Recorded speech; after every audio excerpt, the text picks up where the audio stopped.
الأب الرحيم رحمة للعالمين والمعلم الكريم والمربي ذو الخلق العظيم بالمؤمنين رؤوف رحيم وصلى الله وسلم على النبي الأمين وعلى آله الطيبين الطاهرين وصحابته الغر الميامين ومن سار على نهجهم إلى يوم الدين أما بعد. ഏറെ പ്രിയം നിറഞ്ഞ ബഹുമാന്യരായ സീറ പഠിതാക്കളെ, സുഹൃത്തുക്കളെ, കഴിഞ്ഞ 2-3 ആഴ്ചകൾ കുറച്ച് തിരക്കുകളിൽ പെട്ടതുകൊണ്ടാണ് നമ്മൾ ക്ലാസ് മാറ്റിവെക്കേണ്ടി വന്നത്. ഇൻഷാ അല്ലാഹ് നമുക്ക് ഇന്ന് മുതൽ ഇനി വീണ്ടും നമ്മുടെ സീറ ക്ലാസ്സുകൾ വീണ്ടും ആരംഭിക്കാം. അല്ലാഹു സുബ്ഹാനഹു വ തആല റസൂലുള്ളാഹി സ്വല്ലല്ലാഹു അലൈഹി വസല്ലമയുടെ ജീവിതം പഠിക്കാനും അത് ഉൾക്കൊള്ളാനും പ്രവാചകൻ്റെ ആ ആശയാദർശങ്ങൾ ജീവിതത്തിൽ പുലർത്താനും ആ തിരുചര്യകൾ ജീവിതത്തിൽ പ്രാവർത്തികമാക്കാനും നമുക്കെല്ലാവർക്കും തൗഫീഖ് നൽകി അനുഗ്രഹിക്കുമാറാകട്ടെ. റസൂലുള്ളാഹി സ്വല്ലല്ലാഹു അലൈഹി വസല്ലമയുടെ ജീവിതത്തിലെ അവസാനത്തെ യുദ്ധമെന്നറിയപ്പെടുന്ന തബൂക്ക് കഴിഞ്ഞുള്ള മടക്കയാത്രയിലാണ് നമ്മൾ കഴിഞ്ഞ ക്ലാസ്സുകൾ അവസാനിപ്പിക്കുന്നത്. തബൂക്കിൽ യുദ്ധം നടന്നില്ല നമുക്കറിയാം. പക്ഷെ ഒരുപാട് നേട്ടങ്ങൾ മുസ്ലിം സമൂഹത്തിന് തബൂക്കും പരിസര പ്രദേശത്തുമുള്ള അനവധി ഗോത്ര തലവന്മാരും അതുപോലെ തന്നെ ആ പ്രദേശവുമൊക്കെ ഇസ്ലാമിന് കീഴൊതുങ്ങാൻ ഇത്തരമൊരു യുദ്ധം കാരണമായിട്ടുണ്ട്. തബൂക്കിൽ നിന്ന് മടങ്ങി വരുമ്പോഴാണ് റസൂലുള്ളാഹി സ്വല്ലല്ലാഹു അലൈഹി വസല്ലമയുടെ ജീവിതത്തിൽ അപൂർവമായ ഒരു സംഭവം ഉണ്ടാകുന്നത്. കഴിഞ്ഞ ക്ലാസ്സിൽ നമ്മളത് പറഞ്ഞാണ് അവസാനിപ്പിച്ചത്. അതായത് മുനാഫിക്കുകൾ റസൂലുള്ളാഹി സ്വല്ലല്ലാഹു അലൈഹി വസല്ലം മദീനയിലെത്തി. മദീനയിൽ അതുവരെ മദീനയുടെ രാജാവാകാൻ ആഗ്രഹിച്ചിരുന്ന ജനങ്ങളൊക്കെ അതിനുവേണ്ടി കരുതിയിരുന്ന കിരീടം ധരിപ്പിക്കണമെന്ന് ഉദ്ദേശിച്ചിരുന്ന അബ്ദുല്ലാഹി ഇബ്നു ഉബയ്യ് ഇബ്നു സുലൂൽ എന്ന മനുഷ്യൻ ഉൾപ്പെടെ അയാളുടെ ഒരു നേതൃത്വത്തിൽ ആളുകൾ മുനാഫിക്കുകൾ മദീനയിൽ ഉടലെടുക്കുന്നതും അവർ രഹസ്യമായി പ്രവർത്തിക്കുന്നതും മുസ്ലിങ്ങളെ ഒറ്റുകൊടുക്കുന്നതും ഖുറൈശികൾക്ക് ഇടയ്ക്കിടെ ഖുറൈശികളുടെ അടുത്ത് ചെന്നില്ലെങ്കിൽ അവർക്ക് സന്ദേശങ്ങൾ അയച്ച് മുസ്ലിങ്ങളെ ആക്രമിക്കാൻ പറ്റിയ സമയമാണ് എന്ന് പറഞ്ഞ് എപ്പോഴൊക്കെ തക്കം കിട്ടുന്നോ അപ്പോഴൊക്കെ മുസ്ലിങ്ങളെ പിന്നിൽ നിന്ന് കുത്താനും ഉള്ളിൽ മുസ്ലിങ്ങളുടെ സമൂഹത്തിന് ഉള്ളിൽ നിന്നുകൊണ്ട് തന്നെ പുറമെ മുസ്ലിമായി അഭിനയിച്ച് എന്നാൽ പ്രവാചകനെ കൊല്ലാനും മുസ്ലിങ്ങളെ അപായപ്പെടുത്താനും ഒക്കെ ശ്രമിച്ചുകൊണ്ടിരിക്കുന്ന ആളുകൾ. അല്പം മുമ്പ് അവർ മസ്ജിദുൽ ദിറാർ എന്ന പേരിൽ ഖുർആനിൽ അല്ലാഹു പരാമർശിച്ച ആ ഒരു പള്ളി നിർമ്മിക്കുകയും അതുപോലെ തന്നെ ആ പള്ളി നിർമ്മിച്ചതിന് പിന്നിൽ റോമൻ രാജാവായ ഹെറാക്ലേസിൻ്റെ അടുത്ത് നിന്ന് ആയുധങ്ങൾ കടത്തിക്കൊണ്ടുവന്ന് മദീനക്കുള്ളിൽ അങ്ങനെ പള്ളി നിർമ്മിച്ച് അതിൽ സൂക്ഷിച്ച് തരം കിട്ടുമ്പോൾ മദീനയിലെ സുരക്ഷാ സംവിധാനങ്ങൾ അല്ലെങ്കിൽ സ്വഹാബിമാരൊക്കെ അശ്രദ്ധയിലായിരിക്കുന്ന സമയത്ത് എടുത്തുപയോഗിക്കാൻ വേണമെങ്കിൽ, അതായത് നമ്മൾ ഇന്നത്തെ കാലത്ത് നമ്മൾ കാണുന്നത് പോലെ വളരെ പ്ലാൻ ചെയ്ത് ആയുധം ഉപയോഗിച്ച് തന്നെ മുസ്ലിങ്ങളെയും റസൂലുള്ളാഹി സ്വല്ലല്ലാഹു അലൈഹി വസല്ലം ഒക്കെ കൊല്ലാനൊക്കെ ശ്രമിക്കുന്ന ആളുകൾ മുനാഫിക്കുകൾ. തബൂക്കിൽ നിന്ന് വരുന്ന വഴിയിലാണ് മുനാഫിക്കുകൾ പ്രവാചകൻ സ്വല്ലല്ലാഹു അലൈഹി വസല്ലമയെ നേരിട്ട് ആദ്യമായും അവസാനമായും കൊല്ലാൻ ശ്രമിക്കുന്ന സംഭവം ഉണ്ടാകുന്നു. തബൂക്കിൽ നിന്ന് മടങ്ങവേ മലനിരകൾ നിറഞ്ഞൊരു പ്രദേശത്തെത്തിയപ്പോൾ റസൂലുള്ളാഹി സ്വല്ലല്ലാഹു അലൈഹി വസല്ലമ ഒരാളോട്, ഒരു സഹാബിയോട് വിളിച്ചു പറയാൻ പറഞ്ഞു. പ്രവാചകൻ ഒറ്റക്ക് റസൂലുള്ളാഹി സ്വല്ലല്ലാഹു അലൈഹി വസല്ലമയും റസൂലിൻ്റെ ഏറ്റവും അടുത്ത ആളുകളും മാത്രമാണ്. അത് ഒറ്റക്ക് ഈ ചെറു സംഘം മാത്രം ഒരു ചുരം വഴി, ഒരു മലയിടുക്കിൻ്റെ വശത്തോട് ഉയർന്ന പ്രദേശത്തൂടി പോകും. ബാക്കിയുള്ള സൈന്യമൊക്കെ സാധാരണ വഴിയിലൂടെ തന്നെ പോകണം എന്ന് പറഞ്ഞു. പ്രവാചകനല്ലാതെ അല്ലെങ്കിൽ റസൂലുള്ളാഹി സ്വല്ലല്ലാഹു അലൈഹി വസല്ലമയുടെ കൂടെയുള്ള ആളുകളല്ലാതെ വേറെ ആരും ആ വഴിയെ വരരുത്. പൊതുവായി എല്ലാവരും ഉപയോഗിക്കുന്ന വഴിയിൽ കൂടെ തന്നെ അവർ യാത്ര ചെയ്യണം. അപ്പോൾ ഇത് 13 14 വരുന്ന ഏകദേശം 10 ചില്ലാനും വരുന്ന മുനാഫിക്കുകളായ ആളുകൾ ഇത് അറിയുകയും ഇത് ഈ സമയത്ത് റസൂലുള്ളാഹി സ്വല്ലല്ലാഹു അലൈഹി വസല്ലമയുടെ കൂടെ അധികം ആളുകൾ ഉണ്ടാവില്ലല്ലോ, അവിടെ വെച്ച് പ്രവാചകനെ വധിക്കാൻ വേണ്ടി അവർ പ്ലാൻ ചെയ്യുകയും ചെയ്തു. അവർ കണ്ട മാർഗം മുഖംമൂടി ധരിച്ച് റസൂലുള്ളാഹി സ്വല്ലല്ലാഹു അലൈഹി വസല്ലമയുടെയും ഈ സംഘത്തിൻ്റെ ഈ ചെറു സംഘം 1-2 ആളുകളെ പ്രവാചകനോട് ഉണ്ടാവുകയുള്ളൂ എന്ന് അവർക്ക് അറിയാം. അപ്പോൾ അവിടെ എത്തി എങ്ങനെയെങ്കിലും റസൂലിൻ്റെ ഒട്ടകത്തെയൊക്കെ ഒന്ന് വിരളി പിടിപ്പിച്ച് ആ ഒട്ടകത്തിനെ ആക്രമിക്കുകയോ അല്ലെങ്കിൽ ഒട്ടകത്തിനെ ഒന്ന് വിരളി പിടിപ്പിച്ച് ഒട്ടകം കുതറി ഓടിക്കഴിഞ്ഞാൽ ആ ഉയർന്ന പ്രദേശത്ത് നിന്ന് ആ മലയിടുക്കിൽ നിന്ന് പ്രവാചകൻ താഴേക്ക് വീഴുമല്ലോ. അങ്ങനെ റസൂലുള്ളാഹി സ്വല്ലല്ലാഹു അലൈഹി വസല്ലം കൊല്ലാമെന്നൊക്കെയായിരുന്നു അവരുടെ ഒരു പ്ലാൻ. അവർ വന്നു, ഈ 13 14 വരുന്ന ആളുകൾ, മുനാഫിക്കുകളായ ആളുകൾ മുഖം മൂടി, ഒരു മുഖം മറച്ച് ആരാണെന്ന് തിരിച്ചറിയാൻ കഴിയാത്ത രൂപത്തിൽ അവർ വന്നു. റസൂലുള്ളാഹി സ്വല്ലല്ലാഹു അലൈഹി വസല്ലം മുൻപിൽ, ഒട്ടകത്തിൻ്റെ മുമ്പിൽ ഉള്ളത് ഹുദൈഫത്ത് ഇബ്നുൽ യമാൻ റളിയല്ലാഹു അൻഹു ആണ്. പുറകിലുള്ളത് അമ്മാർ ഇബ്നു യാസിർ റളിയല്ലാഹു അൻഹു. ഇവരാണ് പ്രവാചകന് കൂടെ ഉള്ളത്. റസൂൽ ഒട്ടകത്തിന് മുൻപിൽ കടിഞ്ഞാണും അതിൻ്റെ ഒട്ടകത്തിൻ്റെ മൂക്ക് കയർ അത് പിടിച്ചുകൊണ്ട് ഹുദൈഫ റളിയല്ലാഹു അൻഹു ഉണ്ട്. പുറകിൽ അനസ് ഇബ്നു മാലിക് റളിയല്ലാഹു അൻഹു ഉണ്ട്, അമ്മാർ ഇബ്നു യാസിർ റളിയല്ലാഹു അൻഹു ഉണ്ട്. അവർ അമ്മാർ റളിയല്ലാഹു അൻഹുവിനെ ഇവരിങ്ങനെ അടുത്ത് വരികയും ആക്രമിക്കാൻ തുടങ്ങുകയും പ്രവാചകൻ ഒട്ടകത്തെ ഇങ്ങനെ എന്തെങ്കിലും ചെയ്ത് അതിനെ മലയുടെ മുകളിൽ നിന്ന് തള്ളിയിടാൻ ശ്രമിക്കുകയൊക്കെ ചെയ്യുന്ന കണ്ടപ്പോൾ അമ്മാർ റളിയല്ലാഹു അൻഹു തിരിഞ്ഞ് നിന്ന് അവരോട് യുദ്ധം ചെയ്തു. ഹുദൈഫ റളിയല്ലാഹു അൻഹുവും അവരെ തിരിച്ചു പ്രതിരോധിക്കാൻ തുടങ്ങി. ഇതിനിടയിൽ റസൂലുള്ളാഹി സ്വല്ലല്ലാഹു അലൈഹി വസല്ലം ചില റിപ്പോർട്ടുകൾ കാണുന്ന പ്രകാരം പ്രവാചകൻ വീണു എന്ന് നമുക്ക് കാണാൻ കഴിയും. ഒട്ടകപ്പുറത്ത് നിന്ന് വീണു. പക്ഷേ റസൂലുള്ളാഹി സ്വല്ലല്ലാഹു അലൈഹി വസല്ലം സംഭവിച്ചില്ല. ആ മലയിടുക്കിൽ നിന്നും വീണില്ല, പ്രവാചകൻ അവിടെ വീണു. ഇത് കണ്ട് അതുപോലെ തന്നെ അമ്മാർ റളിയല്ലാഹു അൻഹുവും യാസിർ റളിയല്ലാഹു അൻഹുവിൻ്റെയും ഹുദൈഫ റളിയല്ലാഹു അൻഹുവിൻ്റെയും ചെറുത്തുനിൽപ്പും ഒക്കെ കണ്ട് പ്രവാചകനെ ഇനി കൊല്ലാൻ കഴിയില്ല എന്ന് മനസ്സിലായപ്പോൾ അവർ തിരിച്ചു പോവുകയും ചെയ്തു. ഈ 13 വരുന്ന ആ സംഘം, മുനാഫിക്കുകളുടെ സംഘം തിരിച്ചുപോയി. റസൂലുള്ളാഹി സ്വല്ലല്ലാഹു അലൈഹി വസല്ലം അമ്മാർ റളിയല്ലാഹു അൻഹുവിനോട് ചോദിച്ചു, ഹൽ അറഫ്തൽ ഖൗം യാ അമ്മാർ, അമ്മാർ അവരാരാണെന്ന് എനിക്ക് മനസ്സിലാക്കാൻ കഴിഞ്ഞോ? ആരാണ്, ഏത് ഗോത്രത്തിൽപ്പെട്ട, അല്ലെങ്കിൽ അറിയാമല്ലോ അന്നത്തെ ഏത് തരം ആളുകളാണവർ. അപ്പോൾ അവർ മുഖം മൂടിയും ധരിച്ച് ആളുകൾ മുഖം വ്യക്തമല്ലാത്ത രൂപത്തിലാണല്ലോ വന്നത്. അപ്പോൾ അമ്മാർ റളിയല്ലാഹു അൻഹു പറഞ്ഞു, ആളെ എനിക്ക് മനസ്സിലായില്ല, പക്ഷേ ആ ഒട്ടകങ്ങളെയും അവർ ഉപയോഗിച്ചിരുന്ന വാഹനങ്ങൾ എനിക്കറിയാം. അന്നത്തെ അറബികളെ സംബന്ധിച്ചിടത്തോളം ഓരോ പ്രദേശത്ത് ഉപയോഗിക്കുന്ന വാഹനങ്ങളെക്കുറിച്ച് അവർക്കറിയാം. അത്തരം വിഷയങ്ങളിലൊക്കെ നല്ല അഗ്രഗണ്യരായ ആളുകൾ അറബികളുടെ കൂട്ടത്തിലുണ്ട്. ഒട്ടകത്തിൻ്റെ കാഷ്ടം കണ്ടാൽ അത് ഏത് സ്ഥലത്ത് നിന്ന് വരുന്നുവെന്നും ഏത് ഭൂപ്രദേശത്തിലെ ഈത്തപ്പഴക്കുഴു അതിൽ നിന്ന് കിട്ടിക്കഴിഞ്ഞാൽ അത് ഏത് പ്രദേശത്ത് വളരുന്നതാണെന്ന് നോക്കി ആ ഒട്ടകം എവിടെ നിന്നാണ് വരാൻ സാധ്യതയുള്ളത് എന്ന് കണ്ടുപിടിക്കാൻ ശേഷിയുള്ള ആളുകളുണ്ട്. ഓരോ മൃഗത്തിൻ്റെയും ഭക്ഷണ സ്വഭാവമൊക്കെ അന്നത്തെ കാലത്ത് കൂടുതൽ ആളുകൾ വ്യക്തിപരമായ ആളുകൾക്ക് തന്നെ മനസ്സിലാക്കാൻ കഴിയുന്ന ആളുകളുണ്ട്. അപ്പോൾ അമ്മാർ റളിയല്ലാഹു അൻഹു പറഞ്ഞു, എനിക്ക് ആ ഒട്ടകങ്ങളെ മനസ്സിലായി, പക്ഷെ ആളുകൾ ഏതാണ് എന്നത് എനിക്ക് മനസ്സിലായിട്ടില്ല. റസൂലുള്ളാഹി സ്വല്ലല്ലാഹു അലൈഹി വസല്ലം തിരിച്ചു ചോദിച്ചു, എന്തിനാണ് അവർ വന്നത് എന്ന് നിനക്കറിയുമോ അമ്മാർ? അല്ലാഹു റസൂലുഹു ആലം, അല്ലാഹുവിനും റസൂലിനും തന്നെ അറിയുള്ളൂ, ഏറ്റവും കൂടുതൽ അറിയുന്നവർ അവരാണല്ലോ. അവർ എന്നെ വധിക്കുക, എന്നെ ഈ മലമുകളിൽ നിന്ന് തള്ളി താഴെയിടുക, ഒട്ടകപ്പുറത്ത് നിന്ന് ഞാൻ വീണു എന്നെ കൊല്ലുക എന്ന ഉദ്ദേശത്തിൽ തന്നെയാണ് അവർ വന്നത്. ഇമാം അഹ്മദ് അദ്ദേഹത്തിൻ്റെ മുസ്നദിൽ സംഭവം ഉദ്ധരിച്ചിട്ടുണ്ട് സ്വഹീഹായി തന്നെ. ഇതിലുള്ള മറ്റൊരു രസകരമായ സംഗതി, ഈ വന്ന 13 അല്ലെങ്കിൽ 14 ആളുകളെയും അള്ളാഹു സുബ്ഹാനഹു വ തആല റസൂലിനെ അറിയിച്ചു കൊടുത്തു. ആ 14 മുനാഫിക്കുകളുടെയും വിശദമായ വിവരം പ്രവാചകൻ അറിയിച്ചു കൊടുത്തു. അത് പ്രവാചകൻ അന്ന് ഒരാളോട് മാത്രം പറയുകയും ചെയ്തു, ഹുദൈഫ റളിയല്ലാഹു അൻഹുവിനോട്.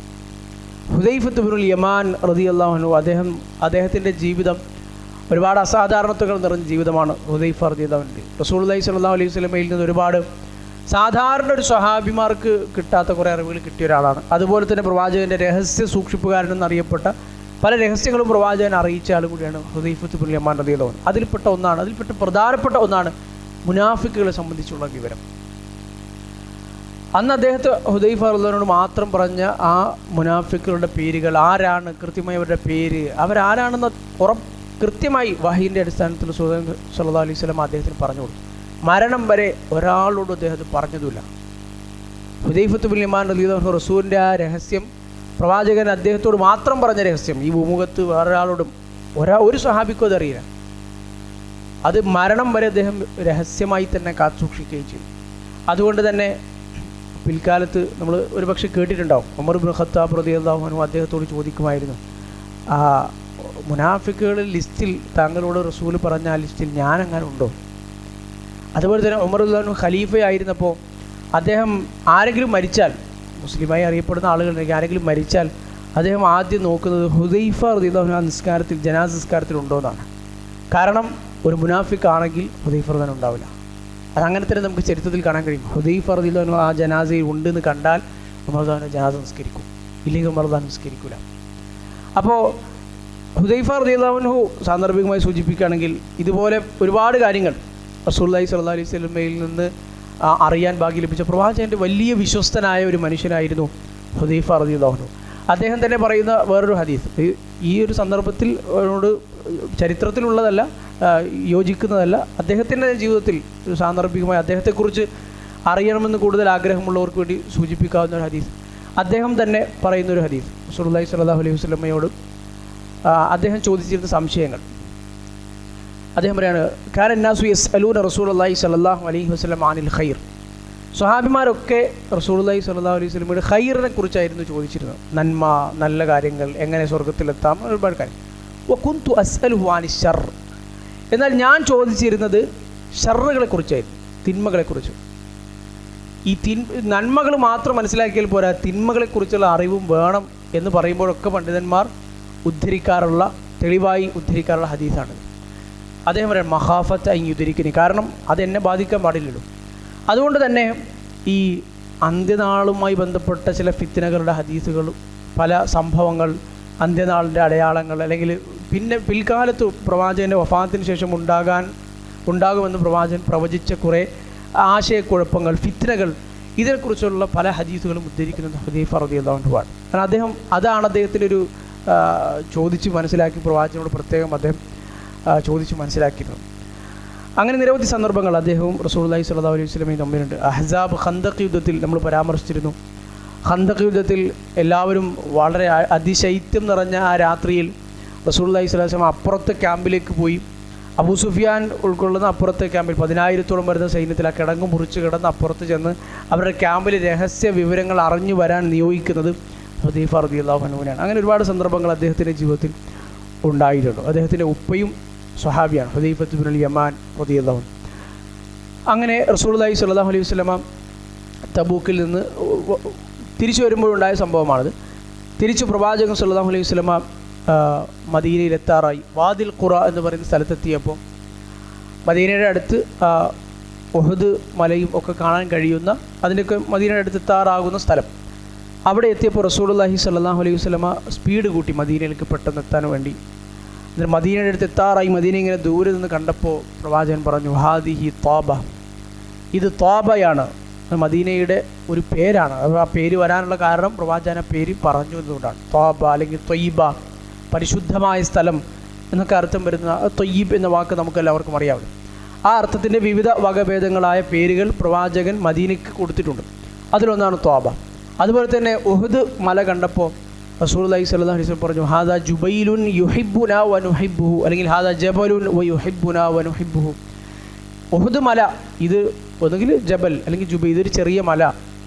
ഈ മല നമ്മളെയും ഇഷ്ടപ്പെടുന്നു, നമ്മൾ ഈ മലയെയും ഇഷ്ടപ്പെടുന്നു എന്ന് റസൂലുള്ളാഹി സ്വല്ലല്ലാഹു അലൈഹി വസല്ലം പറഞ്ഞിട്ടുണ്ട്. അപ്പോൾ ഉഹദ് മല, ഇങ്ങനെയുള്ള ചില നമ്മൾ ജീവനില്ല അല്ലെങ്കിൽ ഇങ്ങനെ കരുതുന്ന പല വസ്തുക്കളെയും വഹീൻ്റെ അടിസ്ഥാനത്തിൽ റസൂലുള്ളാഹി സ്വല്ലല്ലാഹു അലൈഹി വസല്ലം നമുക്ക് അറിയിച്ചു തന്നിട്ടുണ്ട്. ആ മല മുസ്ലിങ്ങളെ, പ്രത്യേകിച്ച് പ്രവാചകനെയും സ്വഹാബിമാരെയും ഇഷ്ടപ്പെടുന്ന മലയാണ്. അതുപോലെ തന്നെ മുസ്ലിങ്ങളാണെങ്കിൽ ആ മലയും ഇഷ്ടപ്പെടുന്നു എന്ന് റസൂലുള്ളാഹി സ്വല്ലല്ലാഹു അലൈഹി വസല്ലം പറഞ്ഞ. അതുപോലെ തന്നെ മദീനയിൽ ജീവിക്കുന്ന അൻസാരികളെക്കുറിച്ച് പ്രവാചകൻ സല്ലല്ലാഹു അലൈഹി വസല്ലം അവരിൽ ഏറ്റവും ശ്രേഷ്ഠരായ ആളുകളെക്കുറിച്ചൊക്കെ പറയുന്നത് ഈ സന്ദർഭത്തിലാണ്. ഇമാം ബുഖാരി റഹ്മത്തുള്ളാഹി അലൈഹി അദ്ദേഹത്തിന് സ്വഹീഹിൽ ഉദ്ധരിച്ചാണ് ഈ സംഭവം ഒക്കെ, ഈ പറഞ്ഞ ഉഹദ് മലയുടെയും അതുപോലെ തന്നെ മദീനയുടെ പേരിൻ്റെയും ഒക്കെ സംഭവങ്ങൾ. മദീനയിലെ ഏറ്റവും അൻസാരികളിലെ ഏറ്റവും ശ്രേഷ്ഠമായ കുടുംബം ഏതാണ്, ഗോത്രം ഏതാണ് എന്ന് റസൂലുള്ളാഹി സ്വല്ലല്ലാഹു അലൈഹി വസല്ലം ചോദിക്കുകയും സ്വഹാബിമാർ, അത് പ്രവാചകരെ നമുക്കത് പറഞ്ഞു തരണം എന്ന് പറഞ്ഞപ്പോൾ ദൂറു ബനി നജ്ജാർ, ബനു നജ്ജാർ ഗോത്രമാണ് അൻസാരികളിൽ ഏറ്റവും മഹത്വമേറിയ ആളുകൾ. സുമ്മ ദൂറു ബനി അബ്ദിൽ അഷ്ഹൽ, പിന്നെ ബനു അബ്ദിൽ അഷ്ഹൽ ഗോത്രക്കാർ, ബനു നജ്ജാർ ഗോത്രക്കാർ. തുടക്കത്തിൽ നമ്മൾ പറഞ്ഞിരുന്നു റസൂലുള്ളാഹി സ്വല്ലല്ലാഹു അലൈഹി വസല്ലമയുടെ കുടുംബ ബന്ധമുള്ള പ്രവാചകൻ്റെ അമ്മാവന്മാർ, അഹ്വാലുൻ നബി സ്വല്ലല്ലാഹു അലൈഹി വസല്ലം എന്നറിയപ്പെടുന്ന കുടുംബമാണ് ബനു നജ്ജാർ ഗോത്രം. സുമ്മ ദൂറു ബനി സായിദ, പിന്നെ ബനു സായിദ ഗോത്രം. അങ്ങനെ റസൂലുള്ളാഹി സ്വല്ലല്ലാഹു അലൈഹി വസല്ലം അവരിലെ ഏറ്റവും പ്രധാനികളായ ഗോത്രത്തെ എണ്ണിപ്പറഞ്ഞു. വഫി കുല്ലി ദൂരിൽ അൻസാരി ഖൈറൻ, അൻസാരികളിലെ എല്ലാ വീടുകളിലും എല്ലാ ഗോത്രങ്ങളിലും ഖൈറുണ്ട്, അവർ ഖൈറുള്ള ആളുകളാണ് എന്ന് റസൂലുള്ളാഹി സ്വല്ലല്ലാഹു അലൈഹി വസല്ലം പറഞ്ഞിട്ടുണ്ട്. ഇമാം ബുഖാരി ഉദ്ധരിച്ച ഹദീസാണ്.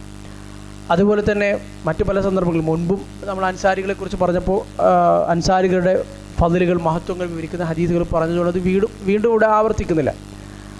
ഏതുവരും ചോദിച്ചാൽ ഒരൊറ്റ ഹദീസ് തന്നെ റസൂലുള്ളാഹി സ്വല്ലല്ലാഹു അലൈഹി വസല്ലം പറഞ്ഞത്, ഈമാനിൻ്റെ അടയാളം എന്ന് പറഞ്ഞാൽ ഹുബ്ബുൽ അൻസാർ, നിഫാഖിൻ്റെ അടയാളം അത് ബുഗ്ദുൽ അൻസാർ, അൻസാരികളെ സ്നേഹിക്കൽ ഒരു മുഅ്മിനിൻ്റെ അടയാളവും അവനെ മനസ്സിലാക്കാൻ കഴിയുന്ന ഒരു മാനദണ്ഡവും, അൻസാരികളായ സ്വഹാബിമാരോട് വെറുപ്പുള്ളത് അവൻ്റെ നിഫാഖിൻ്റെ അടയാളവുമാണ് എന്ന് വരെ റസൂലുള്ളാഹി സ്വല്ലല്ലാഹു അലൈഹി വസല്ലമ പറഞ്ഞ സ്വഹീഹായ ഹദീസുകൾ നമുക്ക് കാണാൻ കഴിയും. തിരിച്ച് മദീനയിലെത്തിയപ്പോൾ, തബൂക്ക് കഴിഞ്ഞ് മദീനയിലെത്തിയപ്പോൾ റസൂലുള്ളാഹി സ്വല്ലല്ലാഹു അലൈഹി വസല്ലമയുടെ ഏതൊരു യാത്രയും പോലെ ആദ്യം പള്ളിയിലേക്കാണല്ലോ പോകും. ആദ്യം പള്ളിയിലേക്ക് പോയി നിസ്കരിച്ചു, അവിടെ ഇരുന്നു. ആ സമയത്താണ് മുൻപൊരു യുദ്ധത്തിലുമില്ലാത്ത വിധം ഈ തബൂക്ക് യുദ്ധത്തിൽ ഉണ്ടായ പ്രധാനപ്പെട്ടൊരു പ്രശ്നം, ഒരുപാട് ആളുകൾ ഇതിൽ നിന്ന് പിന്തിരിഞ്ഞു നിന്നു എന്നുള്ളതാണ്. തബൂക്ക് യുദ്ധത്തിൽ എത്ര പ്രയാസം സഹിച്ചാണ് മുസ്ലിങ്ങൾ അങ്ങോട്ട് പോയതെന്നും അതിൻ്റെ വേണ്ട സാമ്പത്തിക ചെലവുകൾ എങ്ങനെയാണ് കണ്ടെത്തിയത് എന്നും വലിയ തലമുതിർന്ന സ്വഹാബിമാരടക്കം അബൂബക്കർ സിദ്ദീഖ് റളിയല്ലാഹു അൻഹു പോലെയുള്ള മുഴുവൻ സമ്പത്തും ഒക്കെ ചെലവ് ചെയ്ത യുദ്ധമാണത്. അപ്പോൾ എന്നിട്ടും അതിൽ നിന്നും മാറി നിന്ന കുറേ ആളുകളുണ്ടായി.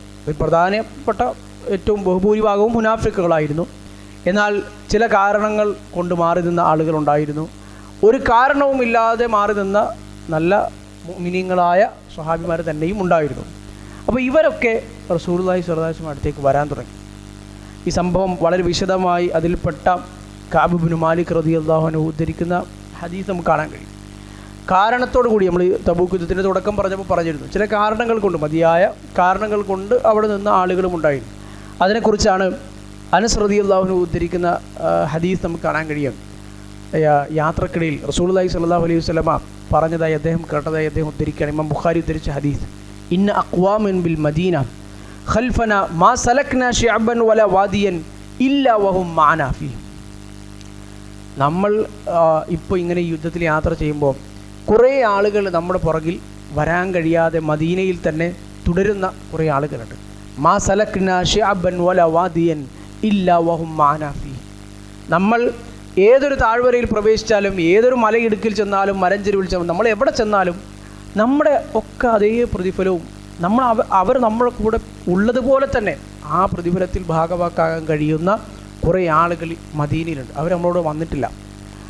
ഹബസഹുമുൽ ഉദ്ർ, അവരെ അവിടെ തന്നെ പിടിച്ചു നിർത്തിയത് ഉദ്റാണ്, മതിയായ കാരണമുള്ളത് കൊണ്ട് മാത്രമാണ് അവർ വരാതിരുന്നത്.